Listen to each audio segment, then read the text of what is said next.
Good morning, everyone. Welcome. It's Tuesday. I'm Nick Paro, not your dad, joined by my good friend Walter Rhein, level 36 magic user, for Notes of the Week here on Sick of This Shit Publications as we get off to a great start. He's already going. He's already off the rails today, folks. I Good haven't morning, started everyone. dancing yet. Dance party. Good morning, everyone. As you come on in, smash the heart. We have two incredible guests with us this morning. They won't be here for the full time unless we wrangle Fred in and keep him for the full time. We have a guest we've never had on here before, and someone I'm excited to meet today is Andrea Watkins from For Such a Time as This here on Substack, and a survivor of Christian nationalism herself, and wanted to get to talk to her about the Nazis. And the Nazis coming up, as we call them, the nationalist Christofascists or nationalist Christians, whatever you want to call them, the Nazis are back. And we've got Andrea Watkins with us to talk about it. Plus, there's some shitty ass fucking men out there. And we've gotten a couple examples of shitty ass men this past week. One we weren't expecting, but I'm glad it's over with and outed. Let's get these fuckers out of here and do it before they get into office rather than after they get into office. And someone who knows a lot about masculinity, who you all probably know around here, our friend Frederick Pogue from Mrs. of a Middle-Aged Man. Welcome, both Andrea and Fred. Andrea, do you mind introducing yourself real quick to everyone? Because you're new to the audience today. Hey, I'm Andrea Watkins. I write the Substack For Such a Time as This. I've been doing that for a little over 2 years. It started out being called How Project 2025 Will Ruin Your Life, which I guess I could rebrand it now as How Project 2025 is Ruining Your Life every day. Right. But so I've been doing that work for a couple of years, and it stemmed from my upbringing in a white Christian nationalist church and school in the 70s and 80s in rural South Carolina. If you can't tell by now, I'm from the South. I have a Southern accent. It's beautiful. Are you Southern nice or are you Midwest nice? Because they're very similar types of nice. But how do you identify yourself? Are you Southern nice where you've got that oh, bless your heart or bless your soul, and you'll say the sweetest things to people's faces and then walk away and just be like, hand them up. I've never been good at Southern nice. I've never said things like bless your heart. I'm more likely to say, oh, wow, that's really unfortunate. And I'm basically calling you stupid to your face. But Good. I like knowing what we're dealing with on this because, Southern nice is very casual. I'm going to be super nice and sweet and then throw sweet tea in your face while I'm walking away. It's very passive aggressive, and I don't like to be passive aggressive. My husband is Midwestern, as we were talking about in the pre-show. So when we get mad, we just don't shovel our neighbor's driveway like we normally do. We're just like, here, take that. See? Yeah, you see how mad I am. Yeah. I mean, that's a pretty rough one. We shovel half of it. Shovel half of it. You just shovel a no into the middle of your driveway. Oh, man. And Fred, welcome, my friend. We've had you plenty of times, brother, but reintroduce yourself just a little bit so everyone knows who you are. I'm Frederick Pogue. I write on Substack, Mrs. from Middle-Aged Man, and generally these days I'm just being a progressive, independent pain in the ass to the establishment. At least trying to do that as much as possible, And I'm a native-born Texan. I spent most of my life in East Tennessee, even though I was raised as a child in Hawaii. I'm absolutely not Southern nice at all. I'm more of I was more of the guy that, if I was Andrew's brother, she'd be having to explain to the law, well, he's just not like that officer. He's fine. And that guy, and that Jenkins boy, he deserved to get hit in the mouth. Yeah. That's the kind of Southern I am. Fred you'll write a poem about him and do a line dance while you're saying the poem to him. I've got a poem for Fred. Not today, though. Oh, shit. Yeah, you do have a poem for Fred for Diogenes Club. So Andrew, you may not know this about us, is Walter and I spend a lot of time together.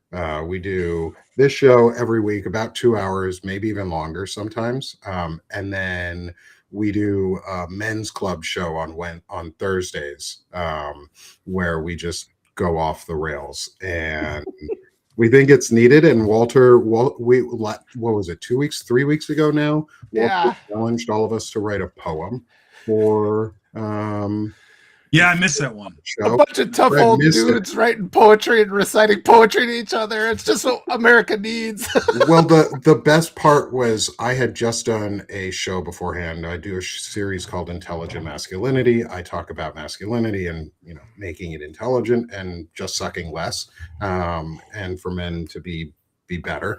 And I had done it with comedian Pete Dominic. And as the show ended, I was like, hey, Pete, do you want to join us right after for another show, a men's club? And he was like, yeah, sure, why not? We got there and we were like, oh, by the way, we have poetry reading that we're going to do. And the look on his face was like, what the fuck did I just get myself into? Who are these guys? Listen. And then we read the poems and he was like, oh, okay. I'm good here. Like this is going to be fun. I'm going to read mine at some point here. I'm going to pull it up while we're talking. But I just want to read, mine's a sonnet, and it was about Operation Epically Fubar. And if that gives you any context of what's going on in my poem and how I feel about our stupidity in Iran, it's a dick measuring contest. And we've realized our dick is about that fucking big. Well, at least it's you're about as long as they Shane have Urich's. They barely have one. It's long, the dick is about as long as Shane Urich's beard, and Shane doesn't have one. Listen, Nick, I got to protest on that front, man. We are attempting a feat that has never been accomplished in American history. We are blockading a blockade. Yeah. Now, it's never been attempted before because it's absolutely stupid and asinine, and doesn't take into account the fact that it's going to cost even more money to do the blockade and piss off the rest of the world, including Iran. But you know what? I mean, you've got to do something to make up for, the any penis, right? Oh boy. And it's that micro ego syndrome. All of the penis size that they had went into a single human being, and they turned it into Stephen Miller. And so he is the walking epitome of a penis. For all, this is where we get lewd as shit. Yeah, just be prepared. I'm going to get it over with for my friends. Stephen Miller is the smeglemaniac. He is that yeasty substance that gets inside the hood of a penis and is like a yeast smeglemaniac. That's his personality. To the show. And he does this sort of like he'll show up out of nowhere and he's like, Stephen Miller. Yeah. And that's Stephen Miller. That's who he is. Yeah, he's a flaccid penis that's hooded, and he's an uncircumcised penis because that's what the KKK would be, is the hooded penises of the world. And they just walk around and he's just like, and he just gremlins himself into things and disappears for a while. So, and this is also a product. Okay. Walter, go ahead before I get into anything. No, you know what? You two guys are probably one of the only folks that would appreciate. So I made a quip to a buddy about Kash Patel, and I said Kash Patel is the kind of insufferable dweeb and nerd, because I am one, that he would bore a chick to death by saying, yeah, I got a 20 charisma elven princess and turned her into a trad wife who converted to Jesus in my D&D game where I'm a big, strong warrior. His name is Kash. Oh, God. I play Skyrim, and I have a level 100 Dark Knight cleric who has 3 wives, and I've left them all in a house, and they're all barefoot. Because they got a mod. Man. They all cook me pie.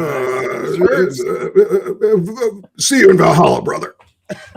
All right, let's turn it over to Andrew. All I right, want to hear what turning it Andrew over has to say. to this I wanna part of hear- the conversation, where I was actually going with some of this too is a lot of the masculinity bullshit that we see in the world right now is driven by Christian nationalism and this like ultra like narrow view of how men have to be.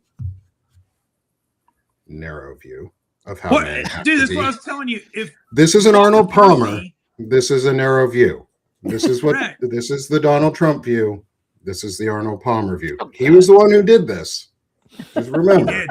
What, dude? It's like I was telling you about the poetry. If Walker Percy and William Faulkner can write letters to each other, like affectionate friends, which they may have been, but then why can't we do poetry readings? I write poetry, and we can read poetry. Yeah, man. If the Christian nationalist can read a book written by a gay dude and call it the Bible, then they can read poetry too. They can be a little more fabulous themselves. Because King James, the King James version was written by a gay dude. I had to use that version growing up. That was the only acceptable version of the Bible that we were allowed to use at my church and school. Well, because Jesus spoke in the King's English. Of course he did, And so it was a real revelation to me that my white Christian nationalist pastor had been recommending this Bible that was commissioned by a gay dude. When I finally found that out in my 30s that I'd been question on that is, how do they reconcile that? Like, is there a way that they reconcile that, or do they just ignore it? They just ignore it. Yeah. They just ignore it. Okay. All right. It's interesting. It's interesting, Andra. Like, I wanted to talk to you for a while, but because I grew up in East Tennessee, and my experience was I went from Kailua, Hawaii, where I was raised I was in a Baptist church in Waimanalo, and my dad, who was Southern Baptist and rebelled against that. That's where I get my rebellious Southern nature from. And he would always say, that's not Southern Baptist, because my preacher there was like a former Buddhist and then became a Christian pastor. And so it focused on things like community and, the parable of the Good Samaritan. There was almost, I remember growing up as a kid, there was almost no hellfire and damnation. And then I got to Texas and then East Tennessee, and suddenly every sermon was sinners in the hands of an angry God. Mm-hmm. Week in and week out. It was like, you're going to hell for a speeding ticket. You're going to hell for this. You're going to go to hell for that. Everywhere you turned, you're going to hell for it.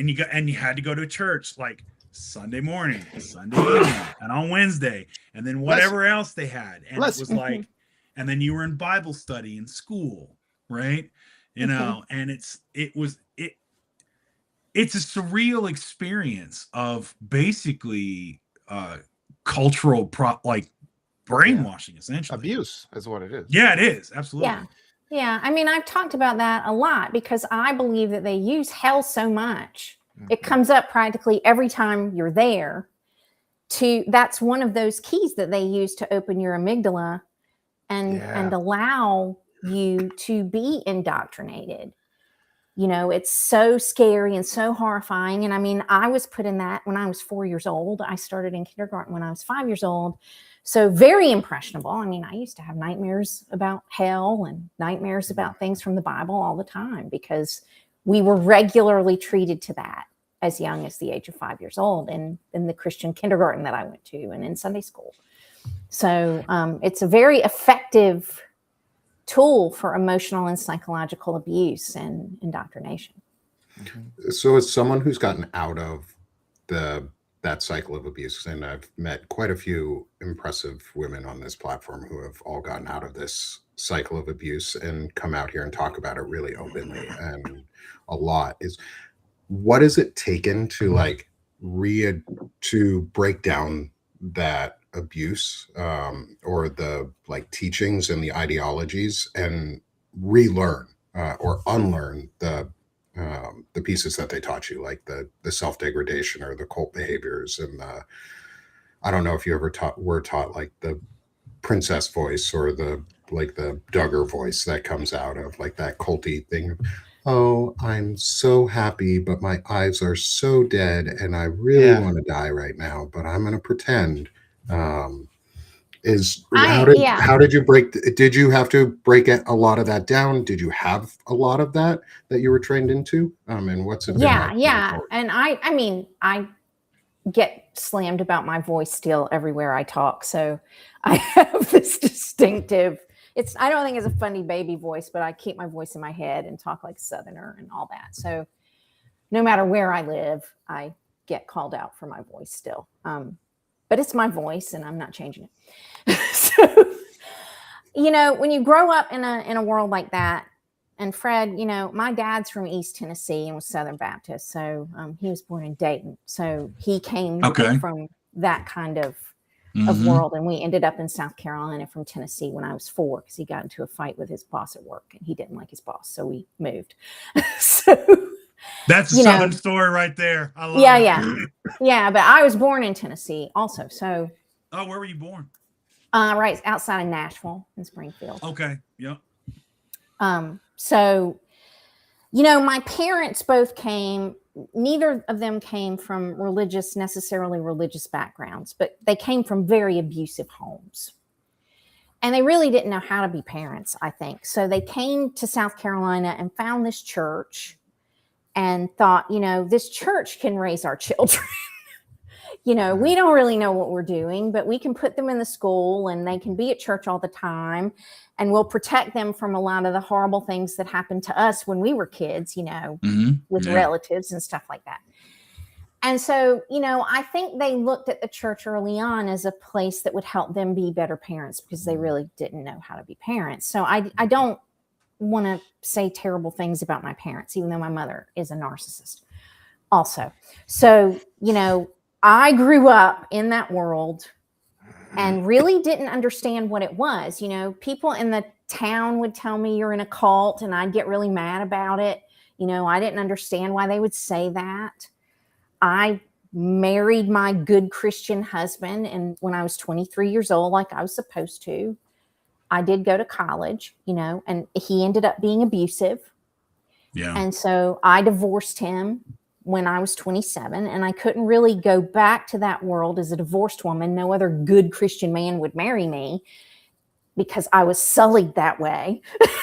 So, I started looking around for some other ways to be. And it took a long time to actually realize that, wow, I was in my late 40s when I finally realized, wow, I grew up in a cult-like environment. This really was Christian nationalism. My mom actually is a covert narcissist. I had narcissist abuse at church and school. Gaslighting was a normal event for me every day, all the time. But I didn't know what any of those things were in my 20s and 30s. Yeah. So I read a lot. I started with a book called Undaunted Courage by Stephen Ambrose, reading about the founding of our country, to realize that the whole history that I'd been taught in South Carolina schools, and I mean, this was true even if you weren't in a Christian school.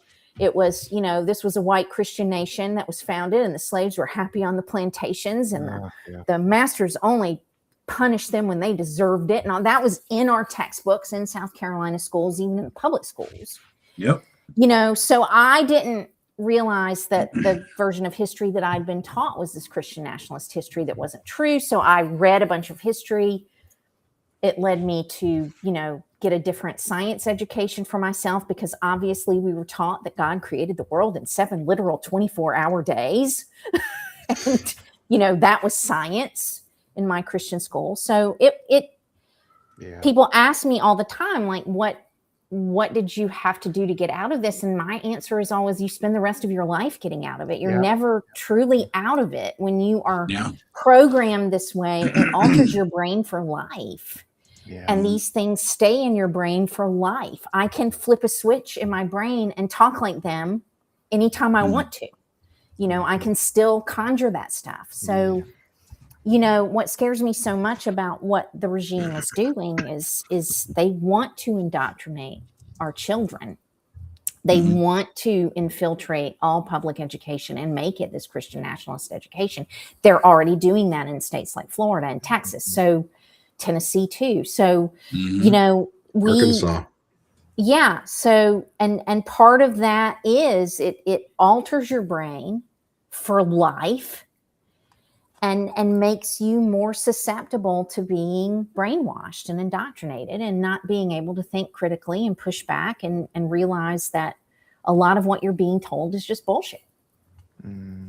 Yeah, I mean, it's interesting because, you know, you mentioned, you know, we have very similar kind of like family dynamics and, you know, where it's like I had parents that came from abusive households and they didn't really know what to do. Cause I mean, there's no resources like, you know, they're the kind of that would mock, back then it was Dr. Spock, you know, in that book, and they would mock that. And so it was like, it was school, sports, and church. And that's kind of what, you know, it's like, oh, give them activities, push them, you know, push them into that. And, you know, and what kind of sort of saved me a little bit, but caused me a lot of consternation was the differences in churches that I grew up in Hawaii and then East Tennessee, like I said before. And to your point, like, yeah, it's lifelong. It stays with you. You know, even today, when you see like the crazy thing comes out, like with Trump's picture yesterday, pictured himself as the Messiah. I was like, oh, there's a passage in Thessalonians that I can throw at this. And, you know, I dug it up and it's like, there it is.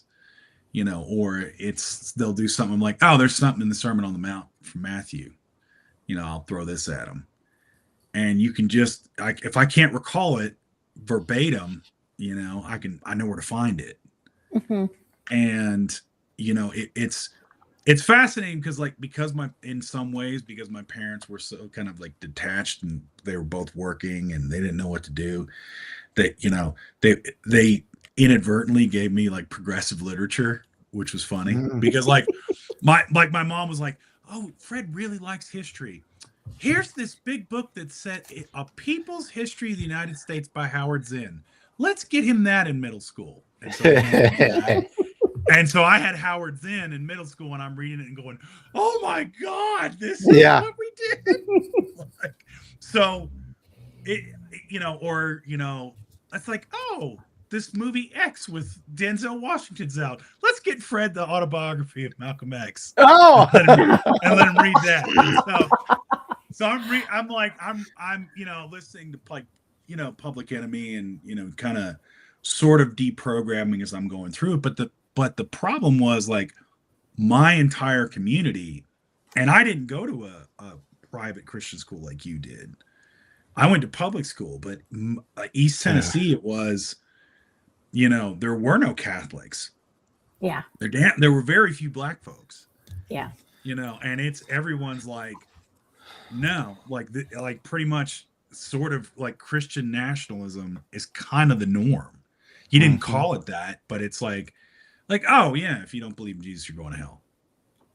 Yeah. You know, No, I was just, people just say that, like, you know, and like they would say, they wouldn't look both ways of everybody who's white standing around. Out comes the N-word joke. Yeah. You know, and it's just, it was the norm, you know, and that was the record scratch for me because they'd say the N-word. I'm like, wait, what? You know, I didn't grow up with it. Like, what's happening here? And so, but yeah, I mean, even that little bit that I got, you spend time, like the biggest consternation for me was not so much leaving Christianity. It's when I left theism and I became an atheist because it was just like, you know, it was but that caused me actual psychological pain. Like it was terrifying. And so I can't imagine what it's like for people that have been in the cult their entire lives. Like from as old as when they were old enough to remember anything, you know, and it is real damage.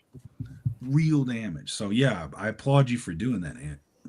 Yeah, I mean, I've done EMDR therapy. I've spent money on therapy. It's a lot, and millions and millions of Americans need that kind of help today because of what we're doing and allowing to be done to their brains, not just in these churches, but in social media and elsewhere. You know, we're damaging people's brains intentionally, I think. And one of the ways that Walter, I'm going to shift us to our next part here real quick because I Okay. don't want to lose I don't want to lose track of time before we lose Andra this morning to get to her artwork that was submitted. Good. Because part of fighting Christian nationalism and part of fighting this time right now, fascism in general, is purposely creating and purposely in making joy for ourselves and finding time for joy and finding time to celebrate those who are around us. Specifically for Walter and I, we use this as an excuse to celebrate our kids and the incredible artwork that they make. And Walter has two amazing daughters who do some fabulous pieces of art. And I have a daughter and a son. My daughter does some fabulous pieces of art too, I think, anyway. I'm very proud of her.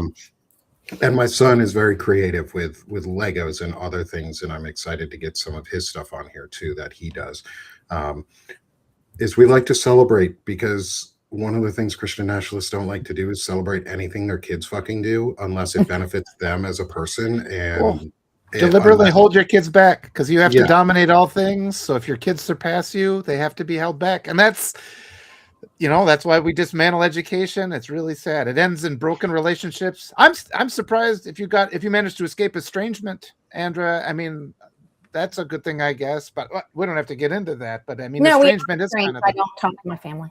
Okay, I don't talk to my and so much of your history I don't either. Like it was paralleling mine. I went to live in Peru just to get away from everybody, and that helped change my brain, because it's like a whole nother culture, a whole nother language. And so, but I've reflected on it too. I'm age 40. It was having my kids. It was a big part of it, where it's like the only evil they're going to experience is the evil I bring, it's not inherent to them, and overcoming that. Just the other day, it occurred to me, my kids are looking at the world from a perspective I can't understand, because I see that big gaping abyss, and they'll just trot over it, and I'm just like, I'm trying to not fall in there again all the time. That's all I spend my time thinking about. And so I guess it's like, I worry about them, but at the same time, I know they're just like, they have so much more power than me. So I guess that's the future we're looking for. And we like to celebrate that power. Yeah. And especially right now, friends in the chat, things like the 7 Mountain Mandate, Christian supremacy, Christian nationalism in general, Catholic nationalism, Opus Dei, all those types of burning books. They burn books. Because, and you said about books, because it was the healthy relationships in books that gave me something to aspire to. Like, there's romance. I thought I was reading fantasy. I was really reading it for the romance and the friendships. Because I didn't know this until like 4 or 5 years ago. But my favorite part was like getting a team together, and they actually helped each other, I'm just like, I want that in my life. And the amount that you, and like Fred says, the amount of stuff that you have to, it makes you afraid to get away from. But until you push that stuff away, you're driving all your friendships and relationships away. And that's so hard, where you just have to have that moment where you're floating in the pool, you push away from the ledge, you're like, I'm going to drown. And you just have to be like, I accept that, because I can't live like this anymore. And then good things start to happen. But overcoming that fear, that's a work in process. How we help other people do that, I don't fully have the answer. I literally got a bachelor's degree in history and philosophy with emphasis in religious studies to deprogram. Yeah. Like, that's why I did. Like, most of the history I took, even on the history side, was historiography and the history of religion. I studied the history of Islam. I studied the history of Buddhism. I studied the history of Christianity, multiple classes. Historical Jesus. Like, I've read Bart Ehrman. I've read biblical scholars, like not actual like theologians, like people that have done the archaeological and the textual historical analysis. Like, I pretty much got damn near a divinity degree to deprogram from, and I didn't go through it like a lot of other people did. I mean, pretty much that bookshelf that you see in the right side of my screen, the top 2 is all religious books, like those top 2 shelves from school, and I've got more all over the place. Like, I mean, you name it. So yeah, I mean, I completely understand your point, Walter. Like, it's I mean, it is psychological trauma that is inflicted upon folks that are going through this. Well, I'm excited about the art thing, because I wasn't allowed to learn about art at all, because art made you, it made you create, it made you think about bad perverted people. You know, all the artists were bad and perverted. So I never learned about art. And that's something I taught myself as an adult. And now some of my closest friends are artists. And I have a huge self-taught art education as a result of, you know, every time I walk into a new museum, I cry because I can't believe I'm there. Yes, I did. We've got 2 pieces from Andrew today. Fred didn't send me any. I asked him to, but he didn't send me any. Well, I'm not an artist. I just write poetry. Yes, you are. Just get a pen. I just write poetry. Everybody That's art, though. Writing is art. Yeah, I mean, you know, but yours is better looking. I mean, you know, I like the spaghetti man. This is my daughter made this. It's a portrait of me. I always had this red hat that I unfortunately can't wear this red hat anymore. It was like one of my beanie caps. I'm just like, no number, no name on it or anything. But she just did this. I guess that's the black dot in the middle is my nose, I guess, and my mouth is down in the beard. But this hangs by my desk. I guess you can't see it today, but if you see my other lives, it hangs right over here. I thought people might want to see it. Yeah, I always tell them at every Christmas and thing, it's like, I want art from you guys. Don't buy anything from me. I always want something like this.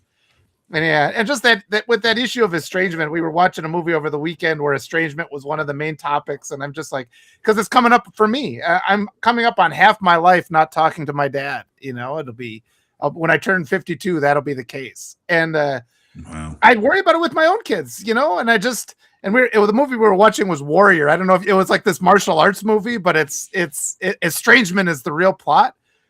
And there's a scene in that it's Tom Hardy and he's just putting it to his dad. You know, he's just like, nobody cares about you. You just sit around. And when you watch these movies, you feel bad for the father, but they never show the abuse that father inflicted on the kids. You know, we always get that other side like, oh, you should forget it. You should worry about, and this is the line of abusers. Let's think of the good times. Why aren't you remembering the good times? It's like, why don't you repair the bad times first? And they never talk about it. So I was watching this scene.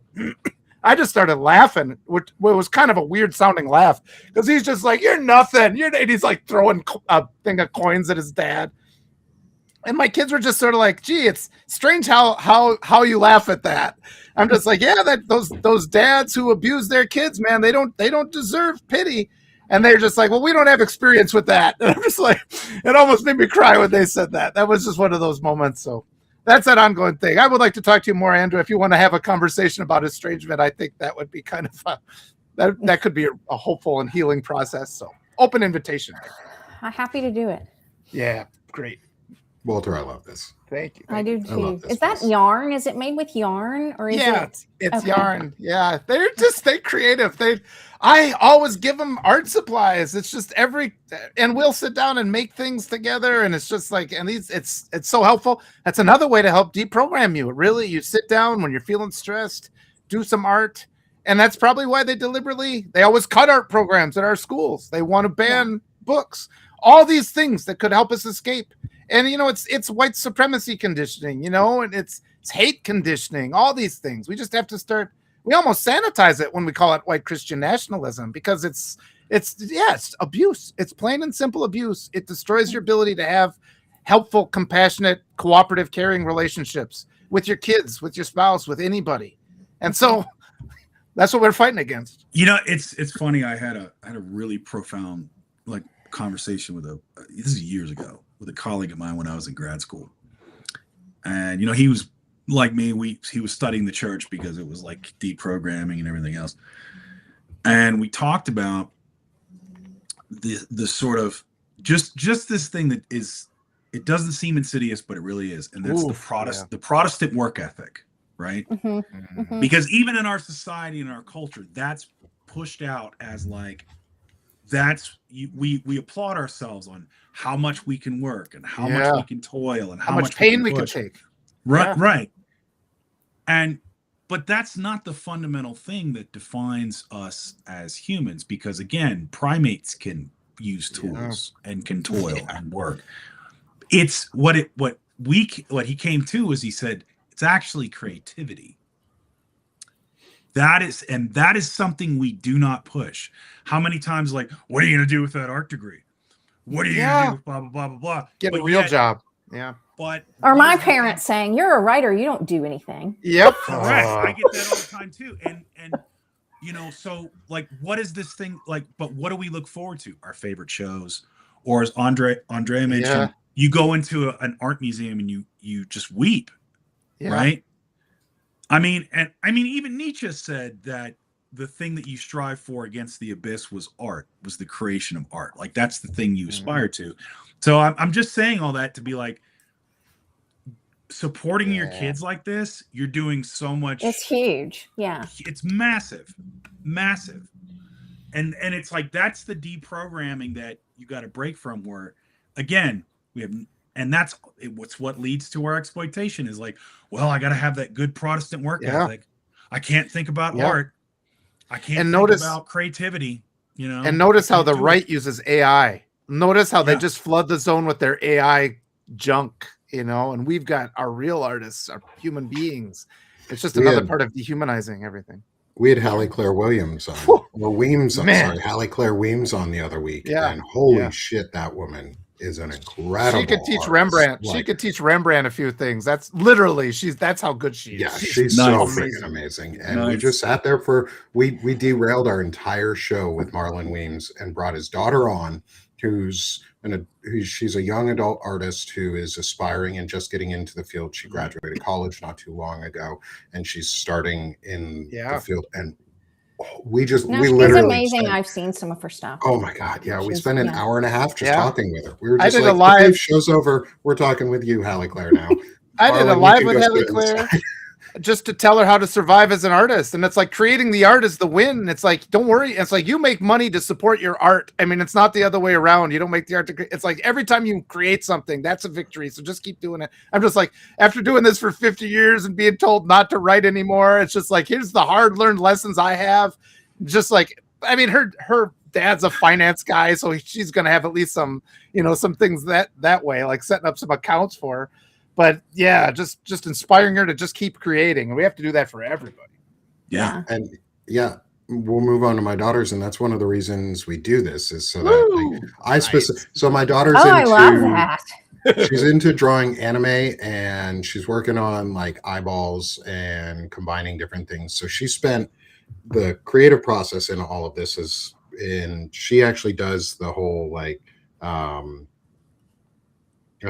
mock-up beneath. She'll draw the proportions out, and then she'll erase it and build. She does layering for herself, and she's learning on how to make more realistic anime human bodies, and I love it. I think it's freaking awesome. And I tell her every week, or ask her each week, I'm like, hey, do you have a new piece that I can take a picture of and show to everybody? And she looks forward to it, and I talk to her about it, and this is my way of just encouraging her to do it for fun and just be proud of something that she does and honoring that. Fantastic. And she's so awesome. She's so creative. She always has been. And I love showing off her artwork.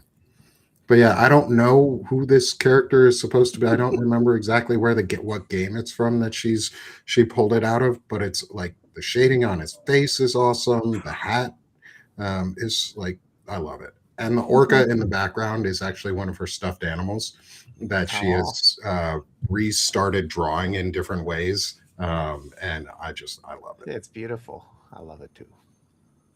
Nice. Very nice. All right, moving on to our third page here is Andra. These ones are yours.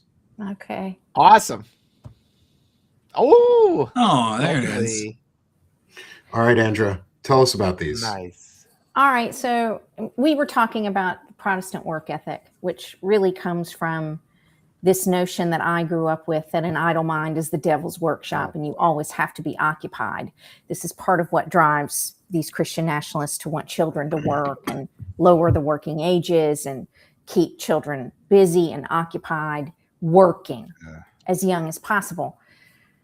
So, when I started writing, I kind of had that mentality about it too. You're encouraged to always be making something new, always be working, always be producing. And so in 2016, I started getting residencies abroad in Europe and applying for them. And I would do them with artists because I didn't want to hang out with a bunch of writers all the time. So I was always with people who made visual stuff.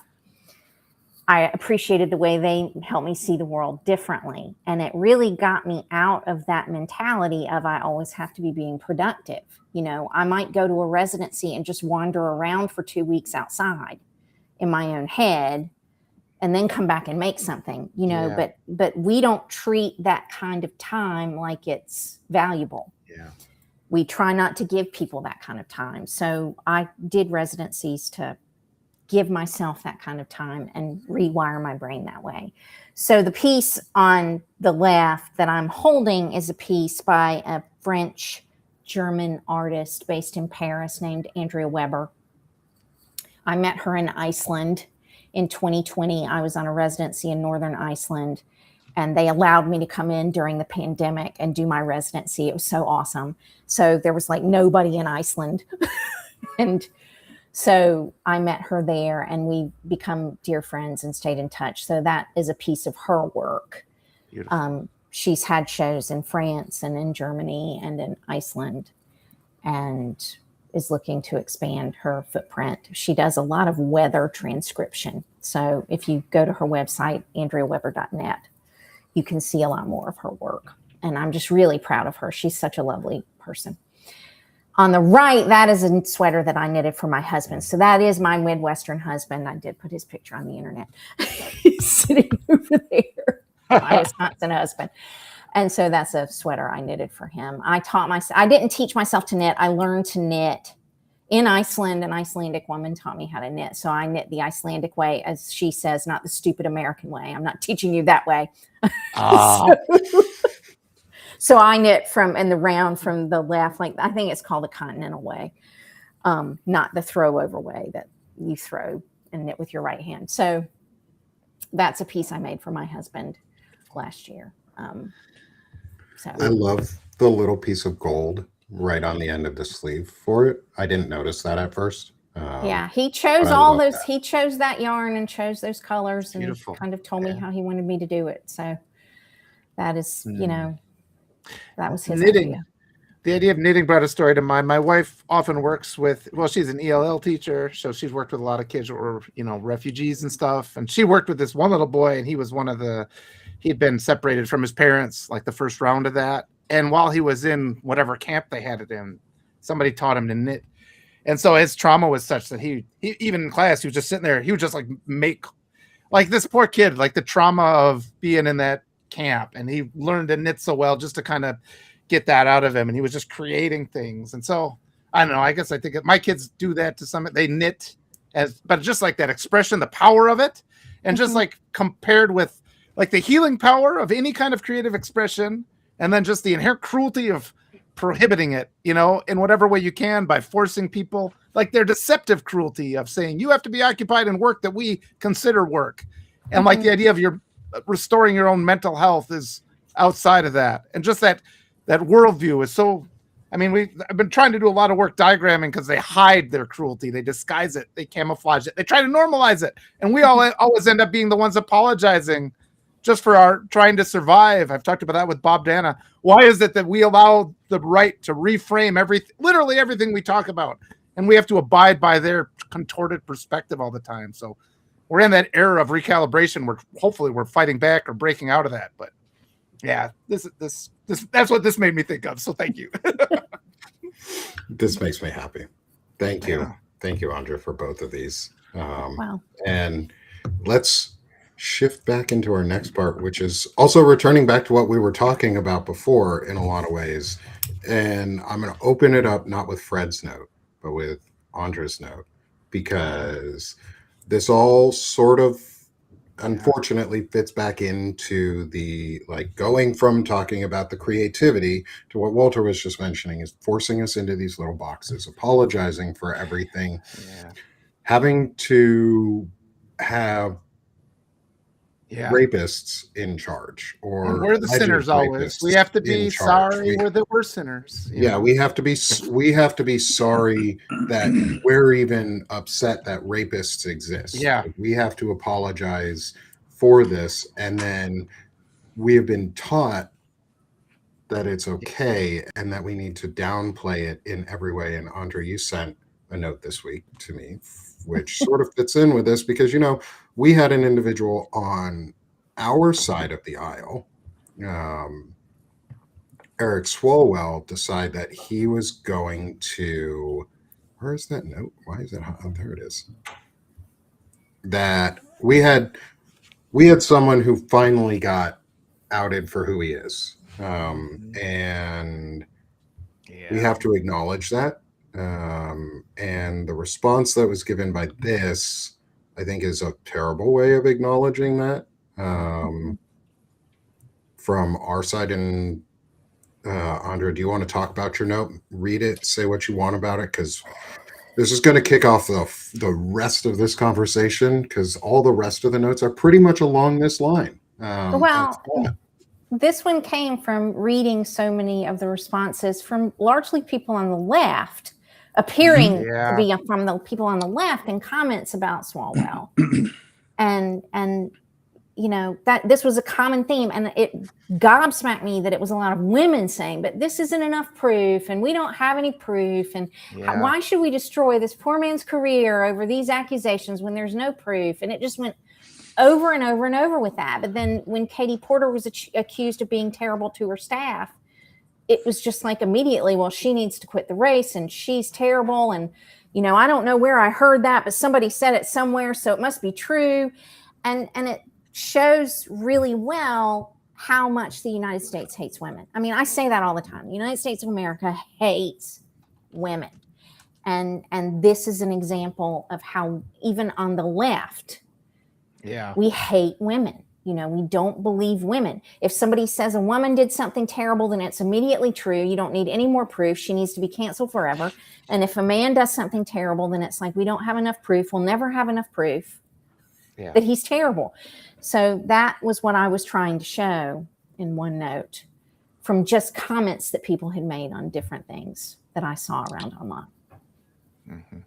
You know, that honestly, that is the thing I struggle with, in that America hates women, because there's a part of me that just doesn't want to believe that. There's a part of me that's like, no, it's just bad men, or it's just, you know, but then again, it's like you see it time and time and time again, like with Eric Swalwell. It's like, you know, it's like all this stuff comes out and then you hear, oh yeah, it was an open secret, he was a scumbag. And he's not the only one. You know, Jess Craven has done a whole takedown of Ruben Gallego over texts he's made, who's best good friends with Eric Swalwell was, you know, about how Democratic women aren't hot enough and sexy enough. And, you know, it's, and then when they come out, he's not apologizing for being a misogynist prick. He's mad that somebody leaked them. Mm-hmm. Or he's mad that, you know, they can't take a joke, or, you know, it's like you're stifling men from being masculine, or you know, you like I mean, again, I mean, at this point, America hates women and we got to change it. That's where we have to start. We have to start there. All of you do a good job talking about that as men, because it takes men talking about it, and all of you do. And your series on intelligent masculinity, I share it whenever I see it, because it's really important to talk about that. I mean, you're pushing back against this Christian nationalist idea that they pull from Genesis, that, you know, men were given dominion over everything. And so men have the right to rule everything because Eve sinned first and tempted Adam to fall with her. And, you know, so men have the right to rule everything. And that's what people like Doug Wilson and Joel Webbin and Pete Hegseth and all of these men believe that. I heard Eve was mean to her staff. That was the right. Yeah. I heard a snake. I heard this snake talk to her and was like, hey, you should cheat on your husband. Oh, boy. So apparently it's her fault. However, my metaphor for the snake is that the snake was really a dildo and she just found herself. Oh, boy. I was like, I ain't need no man because this man's fucking stupid. This man is dumb. I'm out. And she was like, I found me a snake, and said, fuck you, guy. and left. I think Adam is the original beta male because Eve left him. Eve left him for a snake. Yeah. And in my opinion, that snake was, Oh boy. was not what we say that snake was. Because she found God in that snake. And you know what? She didn't find it in Adam. So he's the ultimate beta. And we need to stop like lauding him as an alpha male in any way. Also, the alpha male stuff is fucking gross and stupid. And our friend Evan Fields put out a article just the other day on yesterday on Looksmaxing. And this fits into that whole thing, is where we hold men like so unaccountable for any action that they do that we've literally created a culture where men beat themselves into like and break parts of their bodies so that they can have specific look ideals and demean women in the process, because one woman or one girl when they were a teenager was mean to them this one time, and God forbid it's his fucking fault that she was mean to him, and not her fault that she was defending herself or protecting herself or didn't like what he was doing and was just being a human who said, nah, stay the fuck back. And that's literally what we get now. We get Eric Swalwell, who is an open fucking secret on Capitol Hill, and it makes so much sense why he did not push back against Pam Bondi during any of the Epstein hearings now, and why he made it about himself when he was like, but people are threatening me. It's like, bro, you're the problem. You're the problem. I want to know on how that many note, more. I've got to. Oh shit, we got to see, this is why I got to yours first, Andra. Thank you so much, Andra, for being here. Well, before you drop off, I've already got your QR code lined up here for folks to be able to follow you and subscribe to your work. Please shamelessly plug yourself and how people can support what you do. I'm on Substack at For Such a Time as This. I have a website at andrewwatkins.com where you can get books that I've written. I don't talk about those a lot on my Substack, but I do have a New York Times bestselling memoir called Out Without My Father that you can read. I'd love to talk about estrangement with you sometime, Walter, so I'll reach out to you about that. I'm on Blue Sky at my name, Andrew Watkins, and that's it.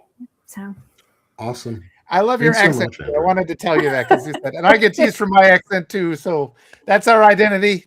I love it. Well, it was great to be here, y'all, and I hope we can do this again really soon. Oh, absolutely. Thanks so much, Andrew. You are welcome back. It's great to meet you. Thanks. Great to meet all y'all too. Okay. Bye. Bye-bye. Bye, Andrew. We'll talk to you again soon. And as we lose Andra for now, that was so much fun. Thank you, Andra, for being with us. No, she's awesome, man. If you're here on Substack, her name is still going to be appearing on the show. So please hit the subscribe button so you can subscribe to Andra. Also, post-show, subscribe to her. During show, subscribe to her. Do all the things. Like, she's so fun. I can't wait to have her back. This has been a great... As shitty as this conversation is, because men, we fucking suck. Hey, we're allowed to have it. We have to have it. We have to have it. That's why. That's our victory. Take pride in that. Man, you know what? I didn't get to read my poem while she was here. Darn it! I lost track of time. All right. I hate these alpha male types because it's like, man. I do strength training, and when I was younger, I had bench squat and dead above 300 pounds, and I'm on my way back to that. Right. The thing that kills me is like all these guys that talk about strength. You know what the hardest thing I've ever done in my life is? Not the brute strength. It's not the physical stuff. It's taking accountability when I screw up. Way harder. Yeah. And it's and standing on principle when it's inconvenient. Yeah. Those two things to me is like, you want to call yourself a man, go do that hard stuff. Go do that. Like in Scent of a Woman. Without fail, I knew. And I didn't do it anytime because it was too fucking hard. Yeah. Go watch Scent of a Woman again. He's like, but this man. Seriously, man, that's it. It's like these guys don't like, they're weak. It's like, oh, well, look what I bench. Great. You're pumped full of, testosterone and all kinds of stuff is going to kill you, when you're in your 30s and 40s. Who cares? Yep. When I did the none of that matters. I was gonna say when I did the Inca Trail with those 2 Olympic athletes, and the one of them, he's like, because he had this whole thing where he had to interview people before he'd bring them along because it was like this 8-day really hard trek through mountain passes at 16,000 feet, and he had to evaluate whether people could make it. And I'm just like, well, you never interviewed me. And he's like, oh, I knew you were going to be fine. I'm like, why? And he's like, because you're always laughing. You're always talking. He's like, the guys you got to worry about are these ultra masculine, like the posers who pretend they were in the military but never were, like ultra. He's like, those guys break. Those guys break right away. You got to get a helicopter in to get them off the mountain because they're so weak. And it's like, yeah. And the ones like, it's the positive masculinity is actually like the tougher men. That's the other thing. Like if you're these guys that are like the good natured, okay, I'm going to roll with the punches. I'm going to get through this hard time with good humor. Gallows humor, but a polite gallows humor where we're getting through not at anybody's expense, but to support each other. Yeah, that's where the power is, and that's why America's so weak right now. There's honestly psychological grounding for that because that's part of the Delta Force entry requirements. That's what they look for in psychological profiling. Is like the guys who are these alpha and like I'm badass. They typically don't want them because they won't make it.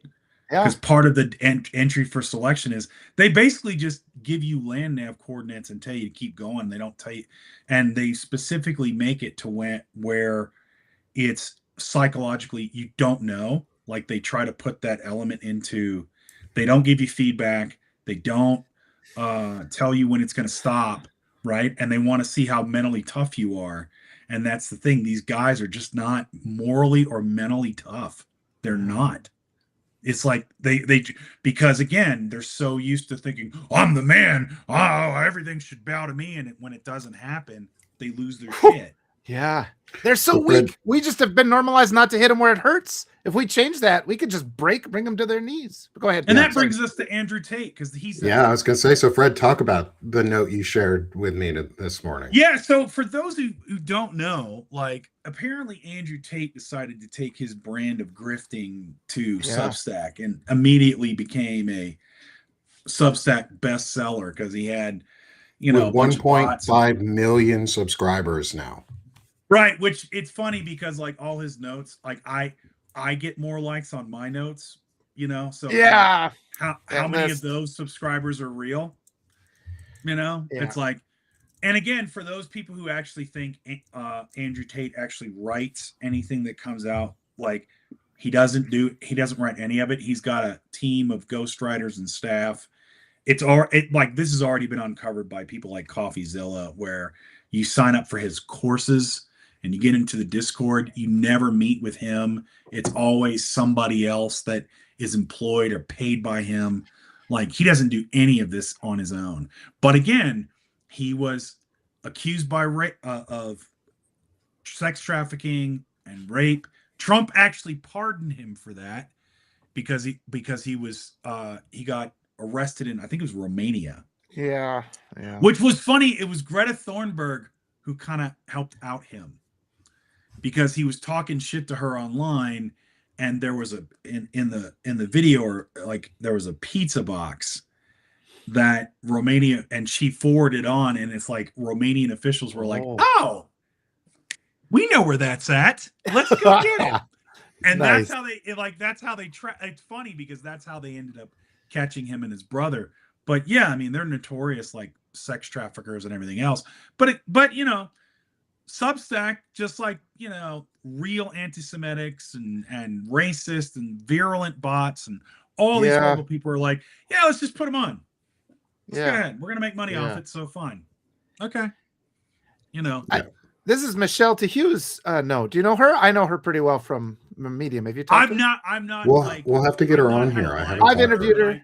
I know her through the space, and I share her stuff all the time. I'd love to actually sit down and talk to Michelle. She would love to come on and talk. And we had a wonderful talk not too long ago because she used to work in the newspaper industry before the oligarchs bought up all the fucking newspapers.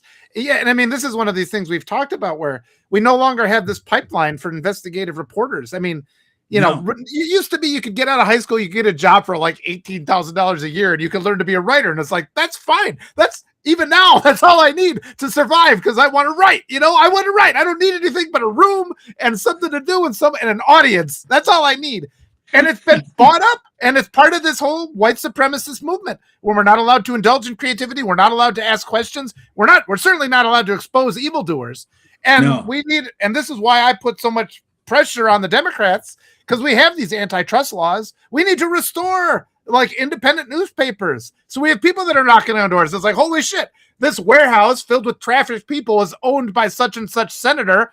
That guy needs to go to fucking jail. And they are just allowed to act with impunity now because everything is just AI trash. It's all from the same sources. We're not checking what there are no voices here on independent journalism, us. So please support us if you can afford it. We need it. But this is the last stand. And we have to make an effort to push for that, for more financing, to actually investigate for the people that don't have a voice. That's our job here. We're speaking for them. Well, and it's funny because like the whole reason, to your point, Walter, that Eric Swalwell got outed was because of Fraz, right? And it was someone on Substack who she normally writes about education, and she talks about it in a video. Like she's basically said, I think it was some meeting years ago where it was like. And she started talking about Eric Swalwell because she came away from it like, oh, he's a good dude. And she started getting all these DMs from women who were like, he's a scumbag. He's did this. He did that. And so she started digging. Yeah. And was like, whoa. And she's the one that kept pushing on it and eventually got to the San Francisco Chronicle. And then it got to CNN and they vetted it. And even then, it's like, to Andrea's point from earlier, or her note, it's like, oh, well, where's the proof? And blah, blah, blah, blah, blah. It's like, okay, wait a minute. You want to believe women like Ellie Leonard and Alyssa and Kate Justice and Alicia, I'm trying to remember her name. She's the Hispanic writer. You want to believe all of them who are doing, like she's doing work on the Zorro Ranch. Ellie Leonard's digging through the files. Kate Justice is doing good work on the Barr family. You want to believe these women because it's the opposition who you disagree with. But when it comes to our side and there's proof, credible proof, suddenly it's like, well, we got to raise that standard. Yeah, people have told me they have dick pics from this guy, like on their phone, and it's like we need they do. Well, we need an archive of this shit. It's like if a new senator goes into office, all right, let's get a picture. If it matches what's in the database, if you've been doing this shit to people, you're out. I mean, it's like, but I mean, a lot of these women come forward. That's identifiable. If you got these pictures, that's him. See, this is what I got. Prove it. There it is. And like this builds on to the thing of like we need to and somebody responded to me the other when I posted it, and I wasn't trying to be hyperbolic in the statement at all, is we need a DNA test system. Jen Budd's idea. Jen Budd talks about it, that forces any federal agent or federal officer, which would include every office of government, any officer in the government or any elected official, is you have to submit to a DNA test. Why not? Why not? Why? It would be so easy, because then we could just, and yes, it would require the next step of all of this too, is that we would also have to force the police departments and agencies to actually process all of the rape kits that they are holding on to. And that's part of the part that isn't always talked about, is like there's just a backlog of rape kits because nobody wants to process them, because believing women is too fucking hard for us to do in this country. So we just sit there and we go, well, you submitted it, but we're not going to do anything about it. Is those need to be processed, and every person running for office should submit for a DNA test, specifically men, but every person, so that it is not a sexist policy or it is not a inherently biased policy. Just because truth is biased against men who tend to be rapists more than women do, that's not my problem. I'm not a rapist. I don't rape people. I don't even try to. I don't want to try to. I've never wanted to try to. I like being a good, decent human being. And I enjoy having a spouse who loves me and cares about me. And people like Andrew Tate and these folks and Eric Swalwell and Donald Trump and Pete Hegseth. And I'm going to lump Eric Swalwell in with them because rape is rape. Sexual assault is sexual assault. We need to stop treating it differently just because it was someone on our side. The reason I'm happy that Eric Swalwell dropped out of both the governor's race and the House, resigned from the House, and then forced what was it, Tony Gonzalez? Yeah. To also resign, because that would have been a fucking, I think shit would have gone down had he not resigned. Well, they need to go to jail too. I mean, the next step needs to happen is they need to go to trial. There should be no clemency laws, or we can't act like this is outside Congress of the is punishment, or like whatever the years of like, you can't submit this because it happened so long ago. No, you raped a person. And you assaulted, you sexually, and if you want to defend yourself in court, because public opinion, if you win on a true not guilty, then public opinion will shift. If you win on a there's not quite enough evidence, innocent is not the same as not guilty. And so at this point, like, accountability matters. And if you're unwilling to be accountable, especially in the moment, like U.S. men's hockey team getting fucking Kash Patel to join them, and celebrating them, and then not denying the trip to the White House because the president insulted women around the women's hockey team, who, by the way, are way fucking better than the men's hockey team, because it was a miracle that the men won, but it's expected that the women win. Is maybe we should treat women with the due respect that they deserve, because we expect them to excel at everything, so they fucking do. Whereas men, we're expected to be the weakest pieces of shit in the world and have everything handed to us and have no accountability for our actions or our emotions and our being. And so we get people like Andrew fucking Tate and his brother, Andrew Taint is what I like to call him, who's just a fucking giant nutsack. He's a nutsack of a human being, and he doesn't deserve your money, your time, your effort, and having to talk about him fucking sucks. We have better things and better people to talk about, but we're going to talk about people like this because we left a void out there for so long that these are the people who stepped up and nobody listened to us. Here's the thing. What kills me, man, is why are our elected officials held to lesser standards instead of higher standards? That's what like, you know what? It's like, well, innocent until proven guilty. Okay, no problem. You want Eric Swallow to go to court. You want to have the trial. We have a process for that. Let's do it. But he's an elected official. He stepped outside of his marriage and has sexually harassed. He has these 5 women and he sexually harassed them. That should be disqualifying. That's it. You're done in your office. You're gone. Because again, I would point out as like, okay, forget Katie Porter being mean to her staff. Like, what if AOC was running around and trying to bang every dude that she could get her hands on and sexually harassing all the male interns and using her position and stepping outside her marriage? How many of the and 5 men came forward and said, yeah, man, she's sexually harassed me, blah, blah, blah. How long do you think the same people would say, oh, no, man, this got to be credible, blah, blah, blah? No. Yeah. We'd throw her out like almost immediately, because again, the sexual promiscuity for women, part of that patriarchy is it's not even close. Or you'd get the response, and you would also at the same time get the response that men can't be raped. Men can't be assaulted. Those must have been weak. They really wanted it. They actually wanted it. Men can't be raped. That's not true. Right. She'd be gone. Whereas the thing is, like, men can be the raped. head spin thing. She'd be gone, and then the victims wouldn't be believed because she'd be slut shamed out, mm-hmm. and then the men wouldn't be believed for rape. Yeah, because it wouldn't be about the rape that is important to people. If it was a woman doing it, it would be just about the sex. It would be just that she was having too much sex. Oh, you got whether that sex be legal or rape, that wouldn't matter, because they don't believe men can be raped, and they don't like women sleeping around, because that's a man's job to do, is to sleep around. But guess what, men? If you want to sleep around, there have to be women who are willing to sleep around too. And you're lucky if you get to have sex with a woman, because women are way, way, way more choosy than men are. And you're really lucky. You should feel honored that she chose you as a viable partner for the evening. So get off your fucking high horse, asshole. Like, go be a real human being, and when you wake up in the morning, make a breakfast or some shit. Like, just be a normal person. It's like, dude, don't ask for anything. Just like don't ask, don't expect. You take up enough space. If she wants you, she'll tell you.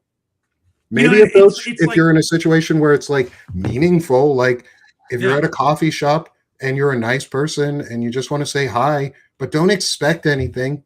Don't come into that conversation going, I'm going to fucking sleep with her after this. I'm going to get her number after this. I'm going to do all of this, all of this, all of this. I was reading an article about this the other day, about like how men on the left are, in a lot of ways, many men are just as culpable of rape culture as men on the right. Yeah. Because they believe it too. And when men talk to each other in private, they assume that you are also okay with that type of culture. And they say some horrendous shit. Like, yes, we call it locker room talk. It's not locker room talk. That's sanitizing rape speak. And they expect rape speak to be okay. And when you don't push back on it, they assume that you're also okay with it. Yeah. And that's how we get so many men on the right or on the left who are still willing to demean women who are okay with these types of actions, or Eric Swalwell, who are willing to downplay what Swalwell did. Is he guilty? I don't know. A trial has not happened. Does that matter? No. The accusations are credible, and I believe them. Yeah. And that's it. I mean, people ask us, like, oh, you expect public officials to be yes.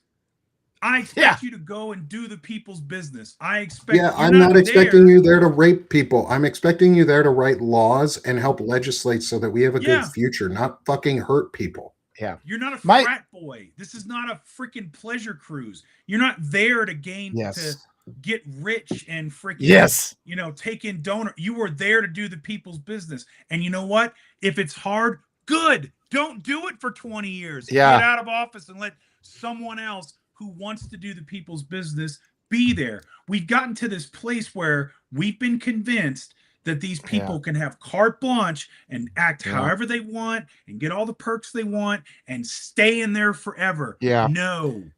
I want this to not be the end of it either, because I am fairly confident there are a lot more men currently seated, both among the Republicans and the Democrats, who have behaved inappropriately.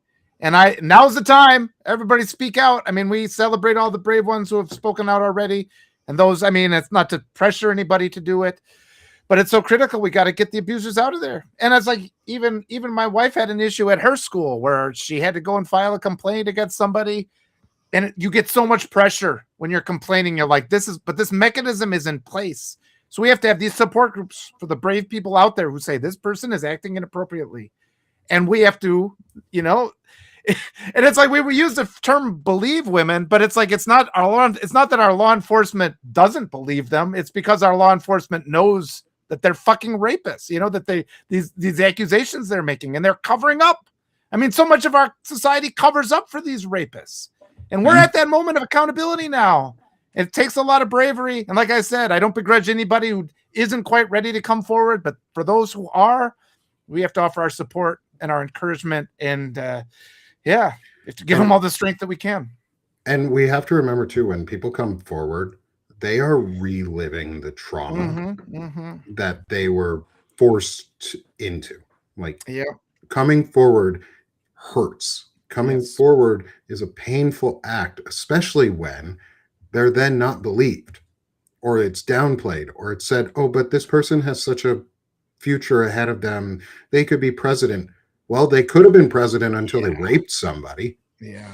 That should be an easy statement. Yeah. They could have done this until they raped somebody. That was their fucking choice. Masculinity, and it's my whole fucking series on masculinity, and I'll get into the discussion on this, is the willingness to live with the consequences of your actions and values. And these men don't have any willingness to live with the consequences of their values. Consequences of your actions and values. Let's say you inappropriately texted and then wound up in a room having sex with someone blacking in. This goes into my note here too. And Dana, Dubois. And they're not going to stop. Really, yeah, and These rapists aren't going to stop. No, they're not. And Dana Dubois said it really well. And I think somebody commented on this post too, is no can be changed or yes can be changed at any time. And when he didn't, that's in itself is an act of rape and assault. So here it is. The world would be so much better, will be so much better when men finally learn the easiest lesson. Keep your hands, penis, and everything else to yourself. Anything but yes means no. And not added here, but will be added or added right now and yes can turn to no anytime. Yeah. And you don't get to be mad when yes turns to no, because guess what? You would want that same level of fucking respect. Yeah. You want people to listen when you say no. You better fucking listen when somebody else says it. You want to listen when anybody says anything but yes. You don't, maybe things along those lines where you're not sure if you want to do something. This goes with anything, not just with sex. And I teach my kids this, and I hammer this lesson home. We hammer this lesson home all the time. And it's a tough one. It's a tough lesson for kids too, because they don't know. They're learning all this stuff. And we have to continually teach them what yes means and what other words around yes, maybe, and or no are, so there is no confusion. I mean, look, I teach my kids this all the time is you anything but yes means no. And when someone changes their mind, you stop, you end it, because you would want that same basic level of respect, period. I'll take it a step further. It's like you honestly need enthusiastic consent, because a woman can give you yes, but she's you can tell she ain't into it. That's true. Yeah. That's coercion. And here's the thing: you can hate the no. You can hate it. You can be an asshole and say all kinds of stuff, and that makes you an asshole. But you got to keep your hands to yourself and everything else, because if you force, or if you coerce, or you cajole, or you pressure, or it makes you a rapist. I want to add this ties all in. You don't have an enthusiastic yes throughout. Yeah. Sorry, bud. It's time to stop. Yes. It's like you better hit. It's like when in aviation when the bag belt was malfunctioning. It's like you better hit that stop button. Yeah. Hit that stop button. You done. That's it.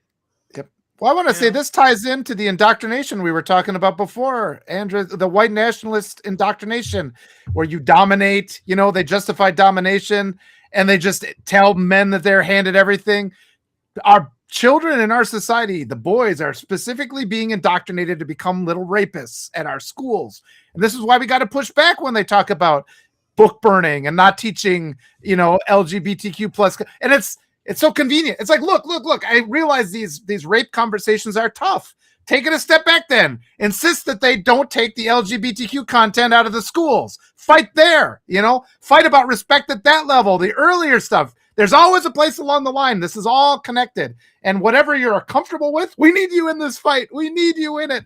And we just want to teach our kids to have compassionate, loving, careful, respectful relationships, so we stop fucking being led by child rapists. That's really what it comes down to.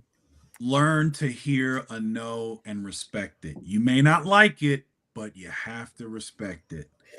That's supposed to be what being a man is all about. Yeah. Sometimes you lose an election. Sometimes you lose a basketball game. Be a fucking man, handle it with a little bit of grace, And like our friends are saying in the chat, is like if a woman says no and fights back, the man will charge assault charges on her or charge things because he wanted it, and it's the feeling that he deserves it, because again, our society has taught us, as fucking gross as it is, through Christian nationalism and white supremacy and bigotry and hatred towards women, is that men are are owed the space that they take up.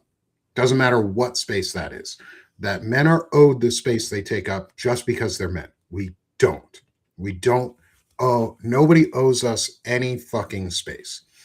And until we learn that lesson, yeah, women are going to continue to be hurt and are going to be continued to be oppressed by the system. And that's why Fred, Walter, myself, Dr. Eric Lulov, Evan Fields, all the men, Lawrence Winterman, folks around us who are part of this group who are working forward. There's a reason we don't ask the women to do this work for us, because it's not your fucking job. It's not your job. You've tried, you've done enough. It's not your job to keep teaching men. Yeah, I mean, if you're a parent, obviously it's your job to parent your children and help your kids. That is not what I'm saying in this. For full clarity, it's men's job to teach other men fucking boundaries. It is men's job to take other men and say, no, you're a fucking asshole. You're acting like a rapist. You're going to assault that woman and she will press charges and I will corroborate it. If you say shit like that to somebody, their actions will change.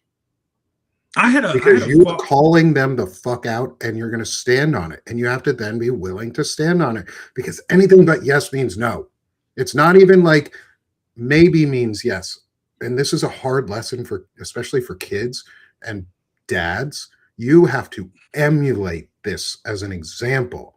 So when your wife or your daughter or your son or someone else in your family says no, you have to also respect it, because your kid learns more from what you do than what you say. And when you don't respect no or anything other than yes, they don't either. And that's why we're in this fucking mess. It's because not enough men have stood up and just said, I'm going to live with this simple value of, I like it when people listen when I don't say yes. Maybe other people want that same basic level of respect too.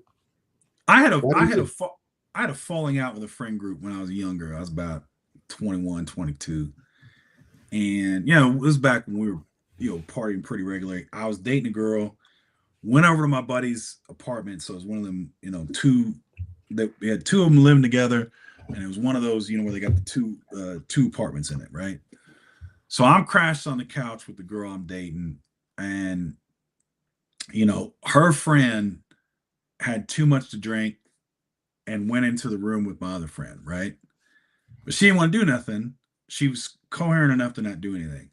Well, my friend at the time, he kept like trying to, scooch over, right? I found this out later. And he was trying to get her, to get in the mood where pretty much she was pinned up against the wall, right? Where she's just like pushed him off, blah, blah, blah. Finally, she had enough of it. And about 2 a.m., she comes out the room, and says, hey, she's asking like my girlfriend, like the girl's dating at the time, hey, can you take me home? And I picked him up. I said, so it was up to me to take him home. I said, okay, yeah, I'll and she lives about an hour away. It's 2 a.m. And I was just like, all right, I'll take you back. So over the course of the ride, she tells me what's happening, right? Nothing really happened, but he kept trying to push the issue and she didn't want to. And finally she's just like, nah, I ain't staying here. Like, and she's crying and she feels bad. She's like, wondering if it's her fault. And, like, cause I was in the bed with him. I just wanted to sleep. I didn't want to do anything. And I said, look, you didn't want to do anything. And he's trying to force the issue. That ain't your fault. That should have been enough, And so we had a falling out over it because it's like, he's like, well, what that bitch say? I said, well, that's what she said. Was it true? Well, why was she in the bed? I said, that's not what I asked you. Was it true? Were you trying to push her into, getting with you? Well, why would she be in there? Blah, blah. I was like, no. If she wanted to be there, she don't come wake me up at 2 a.m. Yeah. She don't come out that room and say, Fred, take me home. So, you need to reevaluate this situation. And we had a falling out over it, right? Because I took her side. But it's pretty damn clear cut when I'm out on the couch and she comes out to the girl I'm dating and says, take me home at 2 a.m. And like, so, but that's the kind of, and I didn't associate with that set of group. I had to get another group of friends and, but that's what accountability costs. Yep. Right. Because it was like, and, even the girl I'm dating, she's like, man, I'm sorry. You lost your friends. I didn't lose my friends. It's not the kind of people I want to be around. I saw who my friends are is what you did. Right. Mm-hmm. And honestly, I've been saying too, it's like, we got to stand up. For example, if a woman has her rightful position stolen from her by an adjudicated rapist and a guy who's been convicted of election fraud, we got to stand up and restore her to her rightful position. And this is kind of why I'm having a falling out with the Democratic Party and why I'm pushing so hard for progressive challengers who are willing to examine the data rather than just tell us, oh, we don't believe that. There's a lot of women who are election experts who are saying, hey, there's some stuff that ain't right. And we're all supposed to be quiet about that?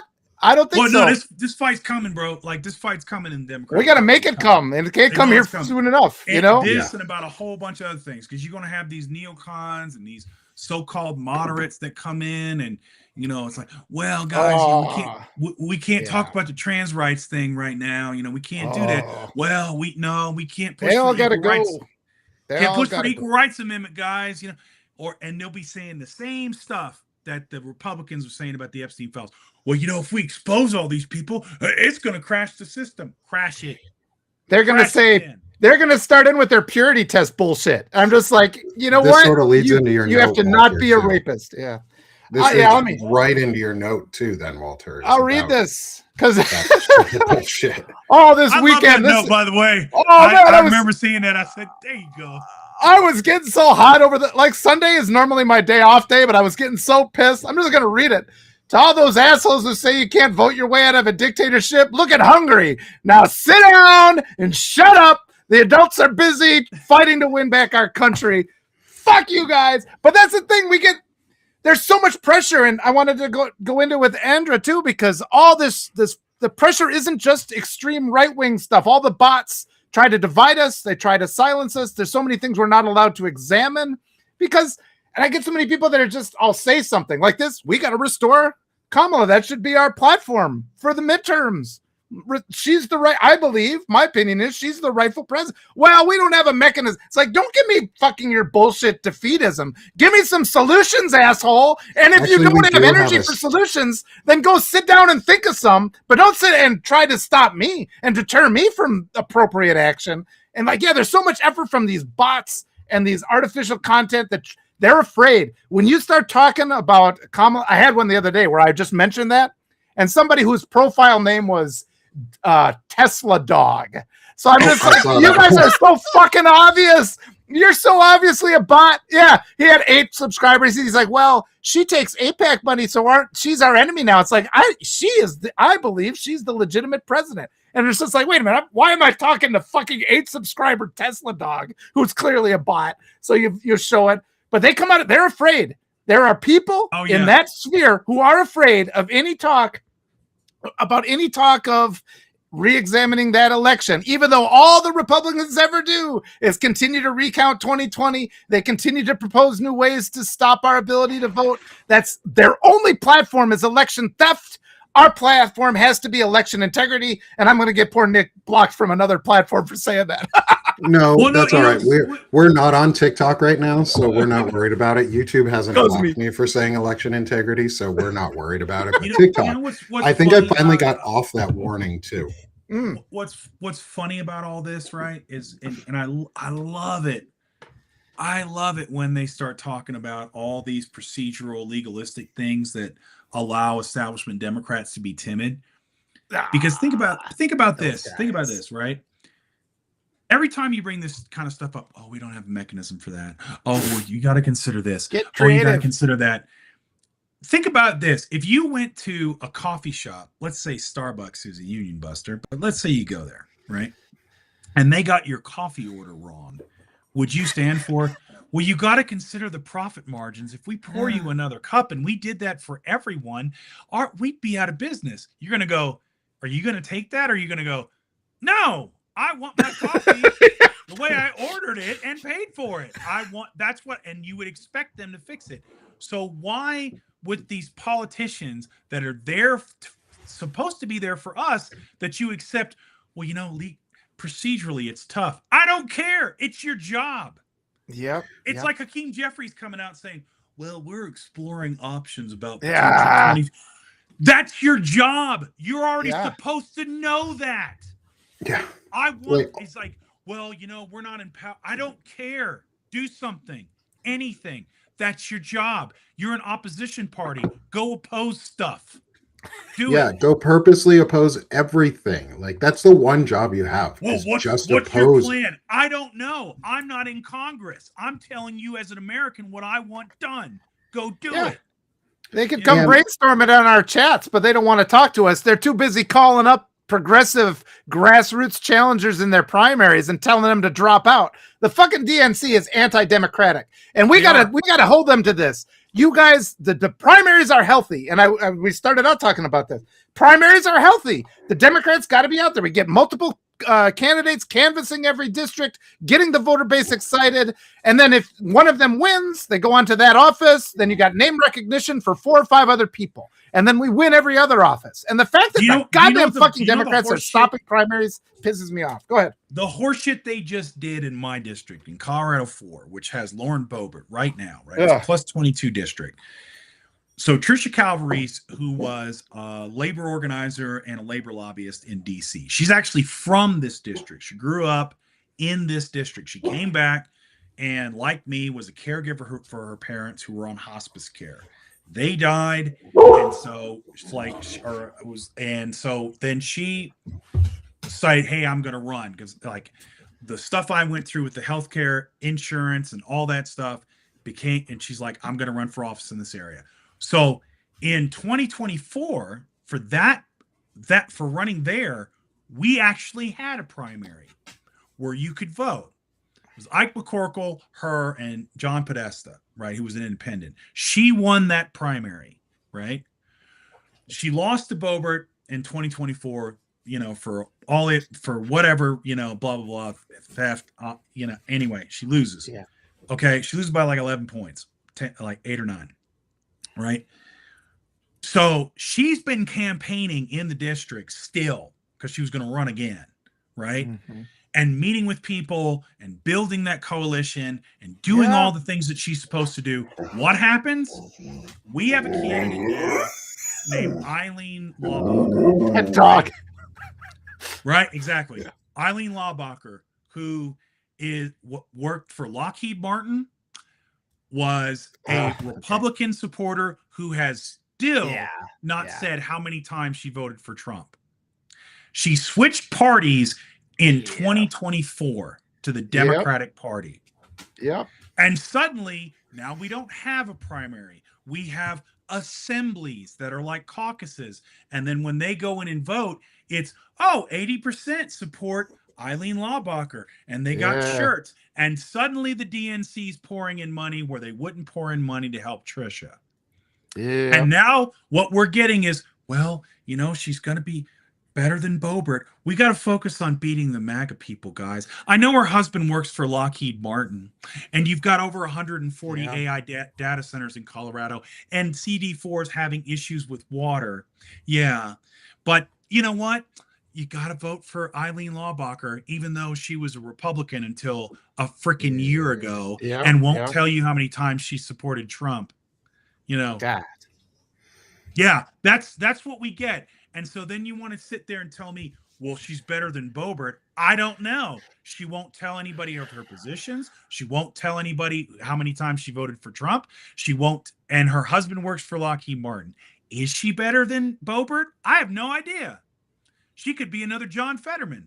Yeah, probably is. Because we actually had a progressive candidate with a progressive platform that was actually going to do progressive work for labor and health insurance reform and education. They don't want that. We had that candidate in Tricia, and the Democrats said no. That down ballot stuff. Came in and suddenly we don't have primaries anymore. We have assemblies. We have assemblies. Yeah. Like the easiest way to get out of this is we continue to vote, and we have to vote in overwhelming numbers. But to do that, we have to have primaries. We have to have people that people want to vote for. We have to have candidates that actually care about and like. And most of those candidates tend to be progressive because progressives talk to people like they're real people, and they are scared. They're scared to death of the primaries, and that's why oligarch media doesn't cover them. If we'd had a primary, Tricia Calvarese would have won, because who the hell's Eileen Laubacher? And let me congratulate both you guys have been with me on candidate interviews. I'm going to keep doing this. We're going to get people. No, I think you're doing amazing work, dude. Like that. I've got Kira Havens from the Citizens Impeachment Organization that's going to be on Friday for Banner and Backbone. Walter, I'll have you on if you want to join for that. It's amazing how great these candidates are too. That Ginger, we were talking with Ginger Murray, and she's a lawyer, and they're just like, so I'm gonna set something up with her, and this will hold because there's a lot we can do on the state level to protect our elections. We get attorney generals involved, and we should be talking about election integrity. That's an important thing. Like making sure the vote counts right. That's just patriotism right there. And the fact that the DNC is like, nah, we're just not even going to talk about that. Yeah. Well, and I'll say another thing about, these never Trumpers like the Bulwark and all these other people that have come in. It's like, look, so Olivia Troy just announced that she's running as a Democrat. And I'll say this, like, I have a lot of respect for Olivia Troy and what she did and standing up, and, and same with Adam Kinzinger. Do I think she needs to be a Democrat and run for office? No, not necessarily. Because what the problem is, because you like these people for stance that they took. Here's the thing. If you ever listen to Adam Kinzinger on his foreign policy positions, he's a freaking neocon. I dislike him intensely. I call out Adam a lot. Him being on January 6th. I respect Liz Cheney being on January 6th and putting their career and standing up for integrity. Do I want them to run as Democrats, or do I want them? Would I vote for them? Fuck no. Because they can run as independents or Republicans and steal the vote. Where do they stand on putting women's rights and equal rights in the amendment in the Constitution? Where do they stand on these issues? Are they going to stand up to the corporate donor class, which is the Epstein class? Correct. Are they going to be more establishment Democrats? Because, God, that is the last thing we need. And so that's the thing. You want to support these people? Man, go right ahead. But then ask them where they stand on these issues. Because, honestly, I hate Trump is not enough. It's not enough.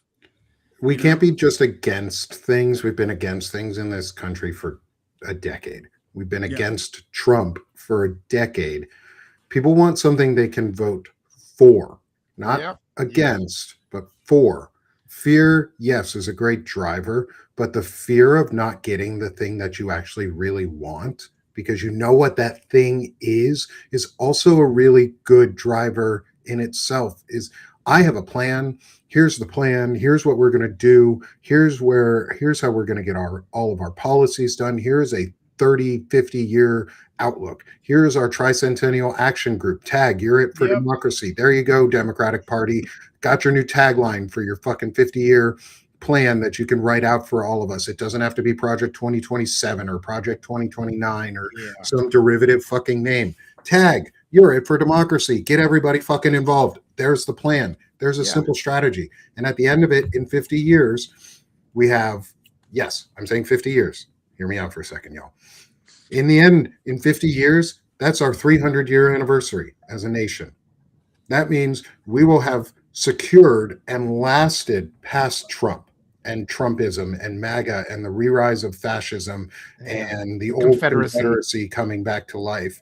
And we finally get past this. How do we get to 50 years from now? We have a plan that outlines every single fucking step along the way so that when AOC gets tapped to be the next president, because guess what, guys? We do have a mechanism for Kamala Harris to be the next president without having to wait till the next election. She could be president. She's eligible to be the Speaker of the fucking House.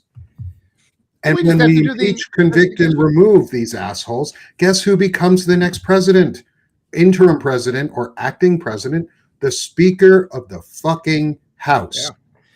But if she's the rightful president, we can do that too. There's multiple women. I mean, yes, but if we want to play the game of, is there a legal mechanism to get her in place? Yeah, there fucking is. It's so easy. All it requires is to impeach, convict, and remove the sitting president with a Speaker of the House who is ready to be president from the start. We have a couple people who are probably ready to be president, and none of them are named Gavin Newsom. None of them are male. None of them have a penis in their pants. All of them are women, unless they are trans women, and then maybe you do, and that's you. I'm not going to ask anything about that because that's life, bro. Real world happens. But we need a woman. We need someone who is identified truly as a woman who can lead this nation, because we have taught women in this country, not on purpose because America hates women, but we have taught women in this country how to be the most capable fucking leaders in the world. Because we told them the only thing you're good at and the only thing you are valuable for is to run a household. You want to know what the fucking hardest thing to do in the world is? Is run a proper household so it doesn't fall apart, so that your kids are happy, your kids are fed, you're up, things are done. Have you guys ever tried to plan out meals every fucking day for the rest of your goddamn life? Not just for you, but for other human beings? It's hard.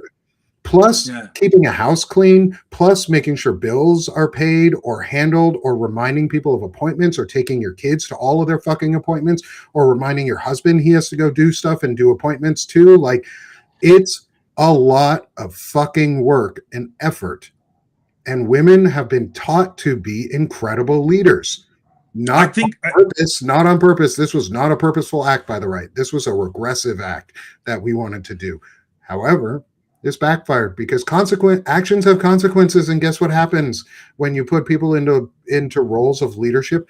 They either fail or they step up, and women stepped up. And I'm not saying every woman has stepped up, but there are enough of you to know that what we're saying is true, is that women have stepped up, and statistically speaking, women are better at it and should be better leaders and are less likely to use their emotional outbursts to solve problems. When was the last time a woman started a war?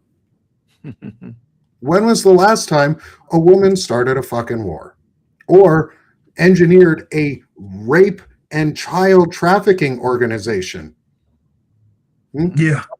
Which woman did that? Which woman started an international crime syndicate that rapes and peddles children across the world so that they can launder money and buy nations? Tell me, which woman did that? Yeah. I tell you, man. It wasn't the woman. It was the men who abused the fuck out of them. Stop trusting men to lead. We're bad at it. This is the thing that we're sold like. Sorry, Fred, I'll let you continue. We're not bad at it. Men aren't bad at leaders. We are trained to be bad leaders. We are trained to not be good at it. Men are just as smart and capable as women. Men, you are just as smart and capable. Statistically speaking, we have been trained to be worse at it. And so it takes us, we either are really bad at it or we have to work hard to get there. And it's okay that we aren't the ones in front of all of it. I don't want to be elected to office. That fucking sounds like it sucks. Sounds like a lot of hard work that I don't want to do, specifically speaking. But I know there are a lot of people who are really capable and who really want to do that work. And guess what? None of them have a penis between their legs. None of them. Anyway, Fred, back to your point. No. I mean, you bring up a good point, because when I've literally led like thousands of people. You know, as an operations manager in aviation, I've worked in 5 hubs, and every single time, and this is to bad leadership. It's funny because I actually came in. You would think an organization like one of the big 4 for airlines would have a leadership training program with as many middle managers that they have. Nope. They were just implementing it in 2013 when I came in. And it was bare bones. Like, they were building it, like, even with all the former military and everything else, like, they were just starting to build like leadership development and training. And so, just with my military background as an NCO, I had a jump on a lot of people. And the thing is, man, and I saw this from man, I mean, I swear it was every single station I worked at. It was DCA, Philly, Detroit, like LAX. They all said the same thing when I first arrived. Man, you got to be hard on these guys, man. You can't take any shit, because if you do, they'll walk all over you, man. It's like a jungle out there, blah, blah, blah. Or, you're a manager. You can't ever be wrong. If you show them you're wrong, then they'll lose all faith in you. And that advice is absolutely 100% wrong. Mm-hmm. And I never took it because I was like, I know it's not going to work. And so, when I approached people with respect and I supported them and I was like, I listened to them because the crew chiefs and these people that were trained to do these jobs knew what they were doing. And they say, hey man, I need this. Or they'd give me like, well, no, man, you're forgetting this, Fred, blah, blah. I'm like, okay, yeah, all right, let's adjust and let's make this. Da, da, da. I was a successful leader in my eyes. In the higher ups' eyes, sometimes I was, and sometimes I was. I was effective.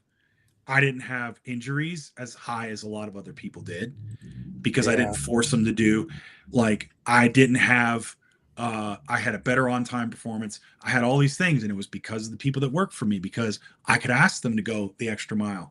What they didn't like was like, oh, you're paying these people instead of screwing them out of their time. Yeah.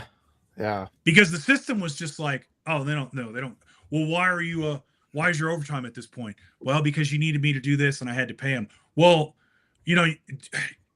like, and basically they want to say, did you screw them on time cards? Because that's what you're supposed to do, Fred. Mm-hmm. They couldn't say it legally to me, but that's what they were implying, right? Yeah. Kick them off the clock. That's what they'd want. Hey, Nick, Walter, can you guys stay an extra?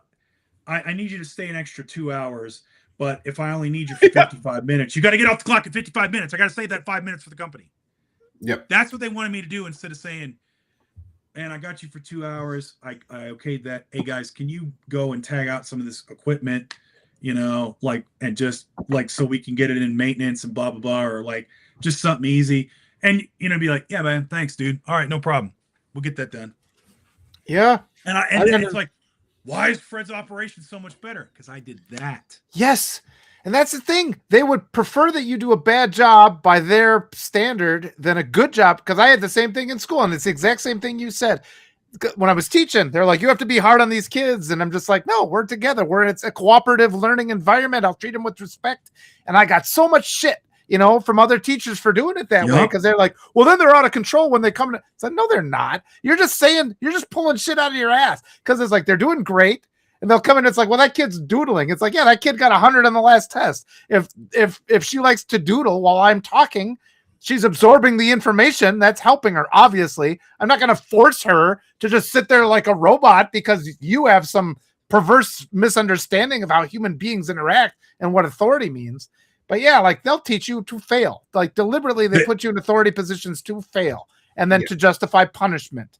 And that's that's why we spend $1 trillion on the military, and our police would be the third most well-funded military force in the world too. We solve every problem with beating people, and it goes back to what we were talking about at the beginning, the white nationalist, white supremacy, violence agenda of hatred, where we don't teach cooperation or kindness or humanity to anybody. And to respond to a comment real quick too in our chat is I do not think we need a leader, I do think we need a leader with military and tech experience. I'll be honest. I think we need one who doesn't have either. I think we need a diplomat and a negotiator to be our leader, because the civilian leader of the military doesn't need to be from the military, because their job is not to come up with strategic plans and operations and tasking. It's to treaty with the military leaders and say, is there another option? Is there a diplomatic option? The president is supposed to be a prime minister more so than anything. Someone who treaties with our own military to say, should we do that? Should we really? Correct. Oh no, we lost Nick. Oh, Hopefully be back. Oh no. Oh, Oh, there he's he in the is. void. Musical windows. The void got him. Musical windows. I brought you back. Good thing you have a level 36 magic user here. Otherwise, Heck, you'd be yeah, gone. it's a good thing I wasn't mad about the fact that men suck and we're doing shit. You're right. But no, we don't need military. We don't need the military leadership. We don't need the tech experience. A good leader hires the people who have that experience around them to do those jobs. That's why we have a department head for Health and Human Services, for the military. That's why we have a Secretary of Defense. That's the leader, or that's the experienced senior, that is the person, subject matter expert. There we go. That was the words. That's the SME. What you really, the president is your diplomat, the one who goes, nah, we need to negotiate harder with that. Nah, that's not good enough. Or nah, we need to find a way not to do this war because we're going to bomb a school of kids or shut down a strait that 30% of the world's fertilizer comes through. And now we're mad because our exports that we need to build drone technologies can't come through anymore because we bombed this country that now owns a strait and is going to charge $2 million a fucking boat to go through. And now we blockaded them illegally, which is another act of war, which we have not authorized the use of any of these forces yet in Congress. And so Congress, you need to do your fucking job because that's what you're there for. And 4 Democrats voted to keep the war going on March 5th. And those 4 Democrats, you need to be out of office. Yeah. You know what? You should just resign. Just resign. What you need for a president is you need someone that has worked with people in very tough like a social worker or running on a mom who has raised 3 or 4 children or more, who knows what the fuck they're doing, who has experience with leadership and wrangling stupid ass children who are running around yelling at each other in the halls of Congress. That's what they do. They act like children. They sit there and they fucking yell at each other. It's a screaming somebody who will not forget the human cost, because Nick knows this and I know this. And Walter probably is his educational background. You get in something like the military, man, you get dehumanized quick.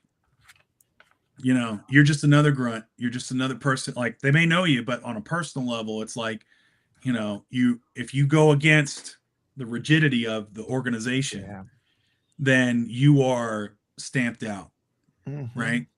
It's the same thing in tech. Tech is one of the most dehumanizing industries that there is, because again, it's like, well, if you got to work 70-hour weeks, who cares? I mean, that's just part of it.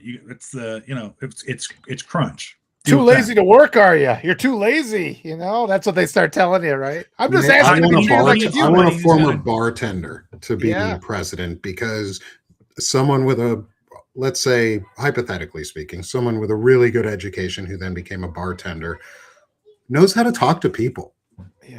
Knows how to interact with human beings, knows how to listen, knows how to get wants and needs out of somebody. Anybody who's had a real good job, bartender, like a job where you don't get paid enough. Or is a host. Now I want to be a bartender. A good bartender knows how to host a crowd, knows how to speak, knows how to talk to people and get information and manage situations that can be really dangerous. People and who know I think what it's we like. have a woman in Congress who's like that. Who'd be really fucking good at that job. I hope she runs for senator at least in New York and takes out some fucking idiot who's a Republican. Who's Republican light, because corporate Democrats are just fascists later, not fascism now.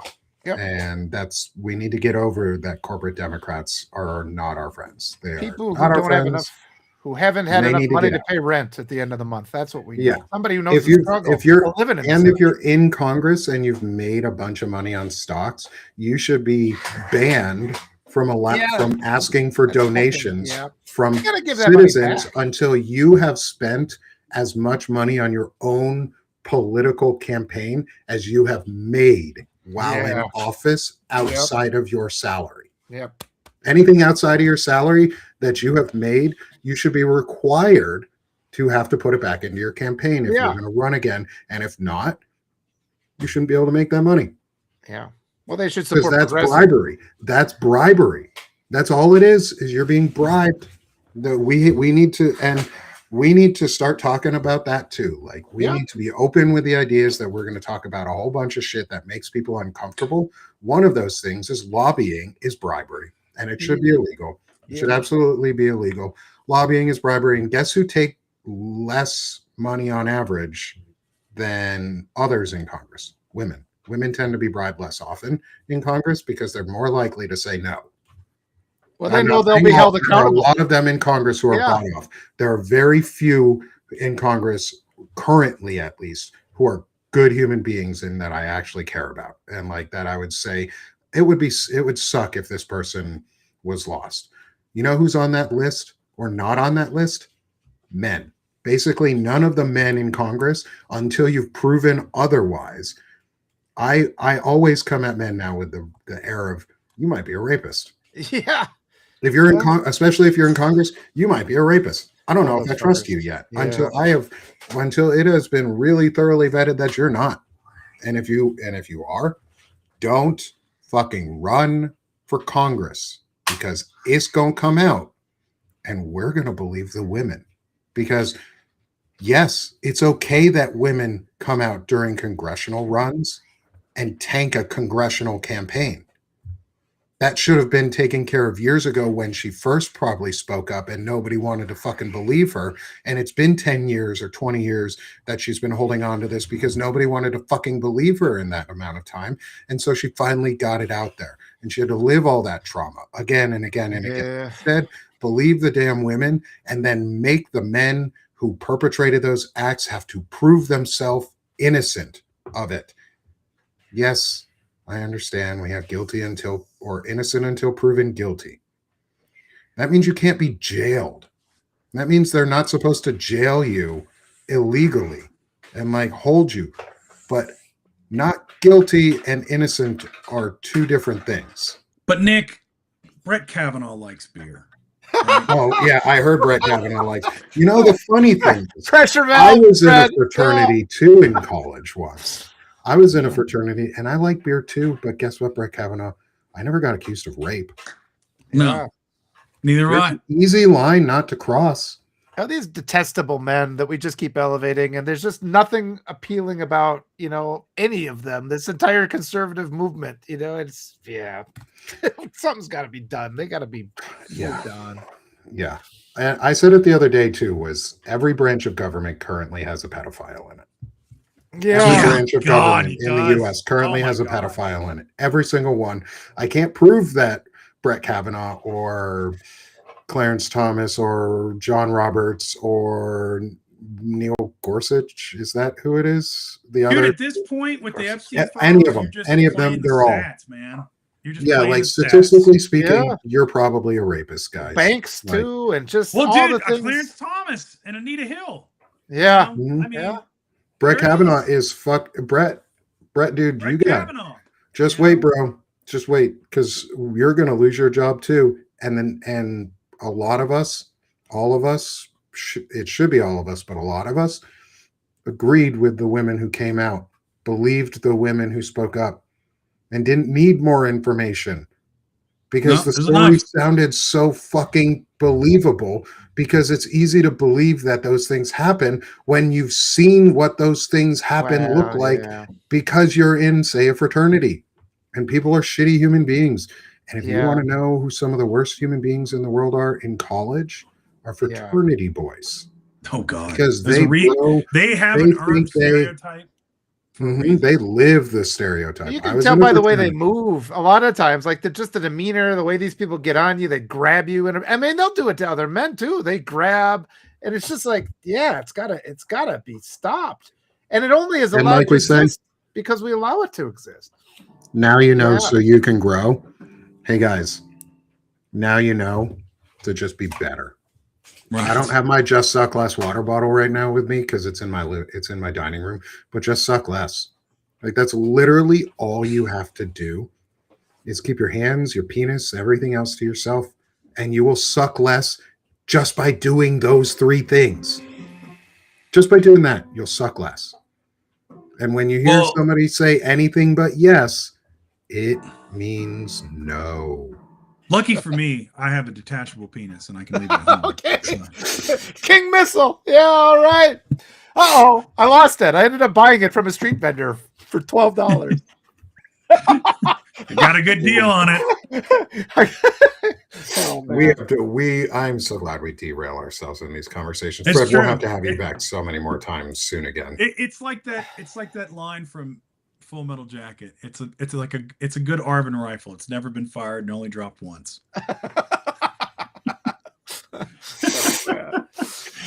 All right, we have reached the top of our 2-hour window here, and we got to respect a little bit of time for ourselves.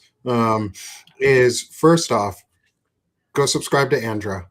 She was with us earlier for such a time as this with Andra Watkins. She was so much fun to talk to, and there's lots of looking forward to more follow-up conversations with her because she's really awesome. So go support her, go support her work, subscribe to her. Fred, unabashedly promote yourself. Yeah.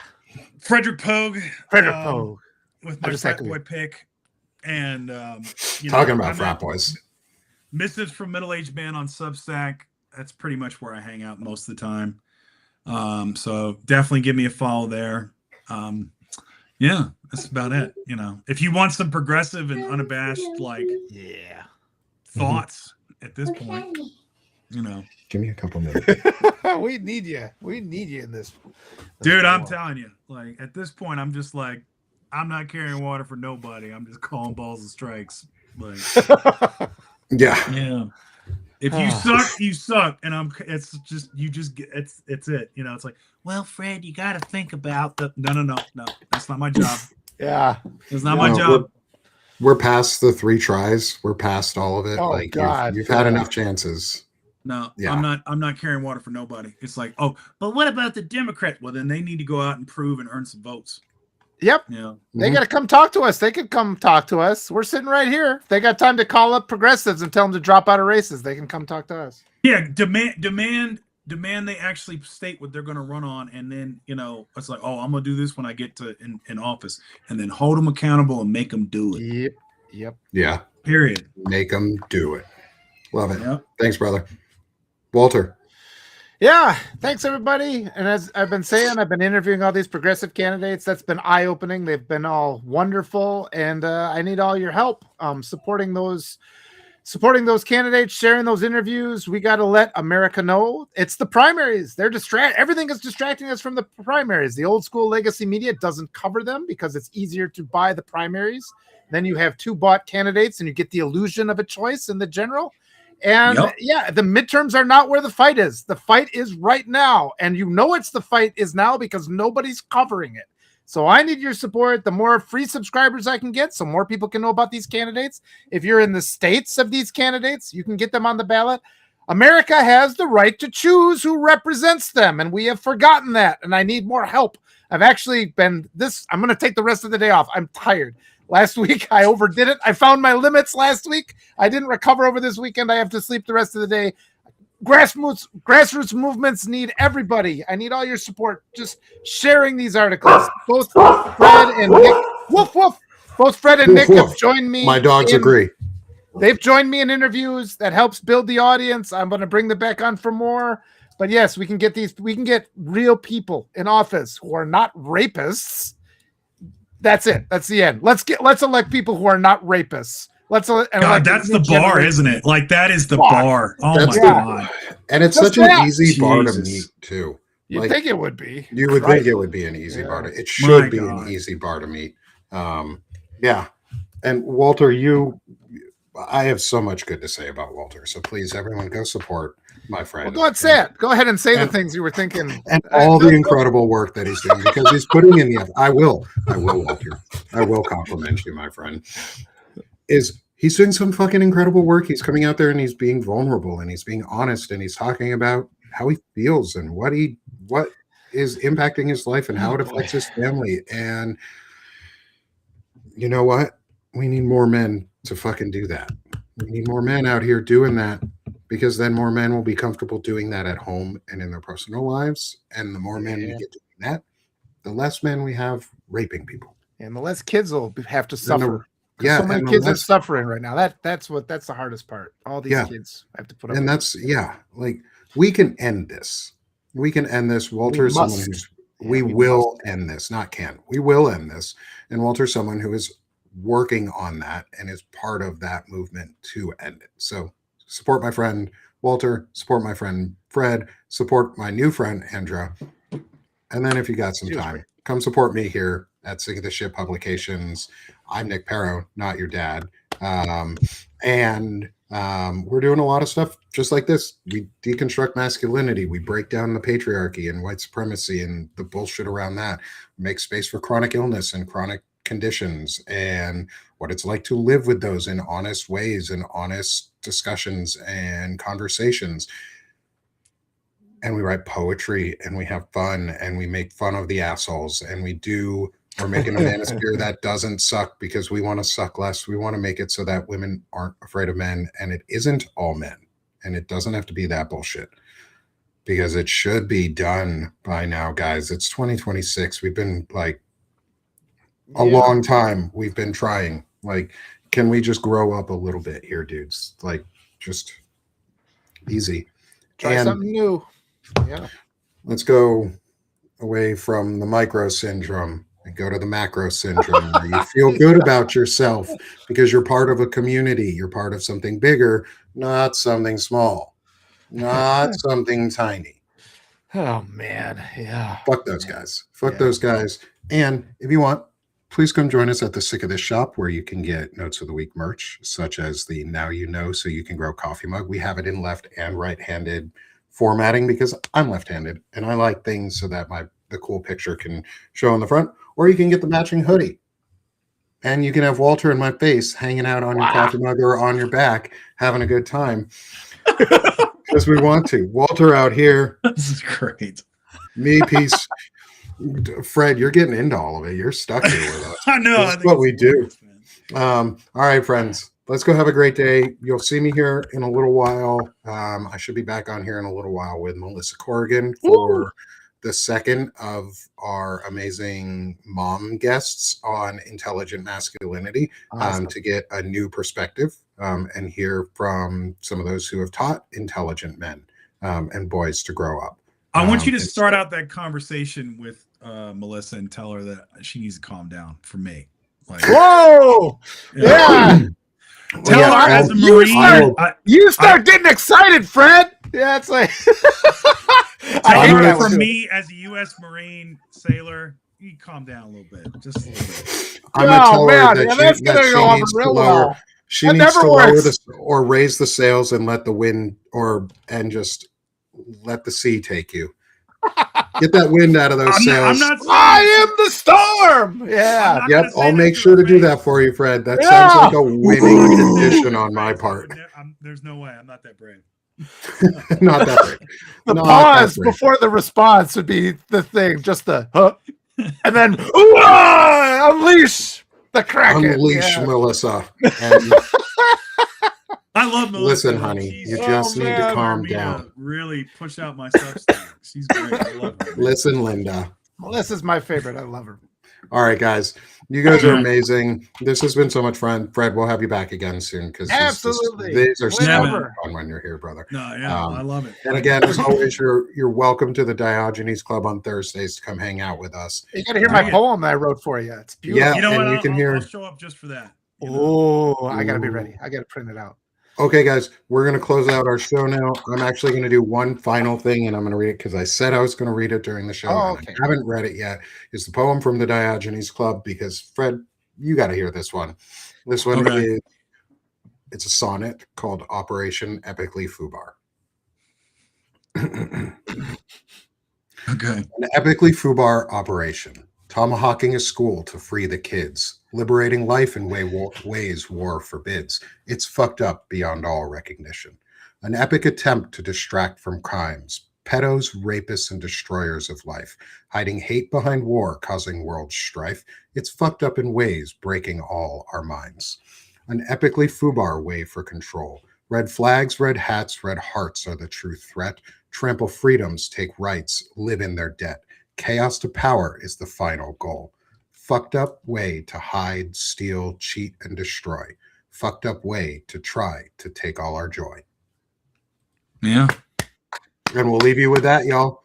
Let's go have a fucking good week now. Yes. Let's go take on this epically foobar shit and continue breaking it down because we're done being sick of this shit here. And now we're doing this shit. Have a great one, y'all. Thanks.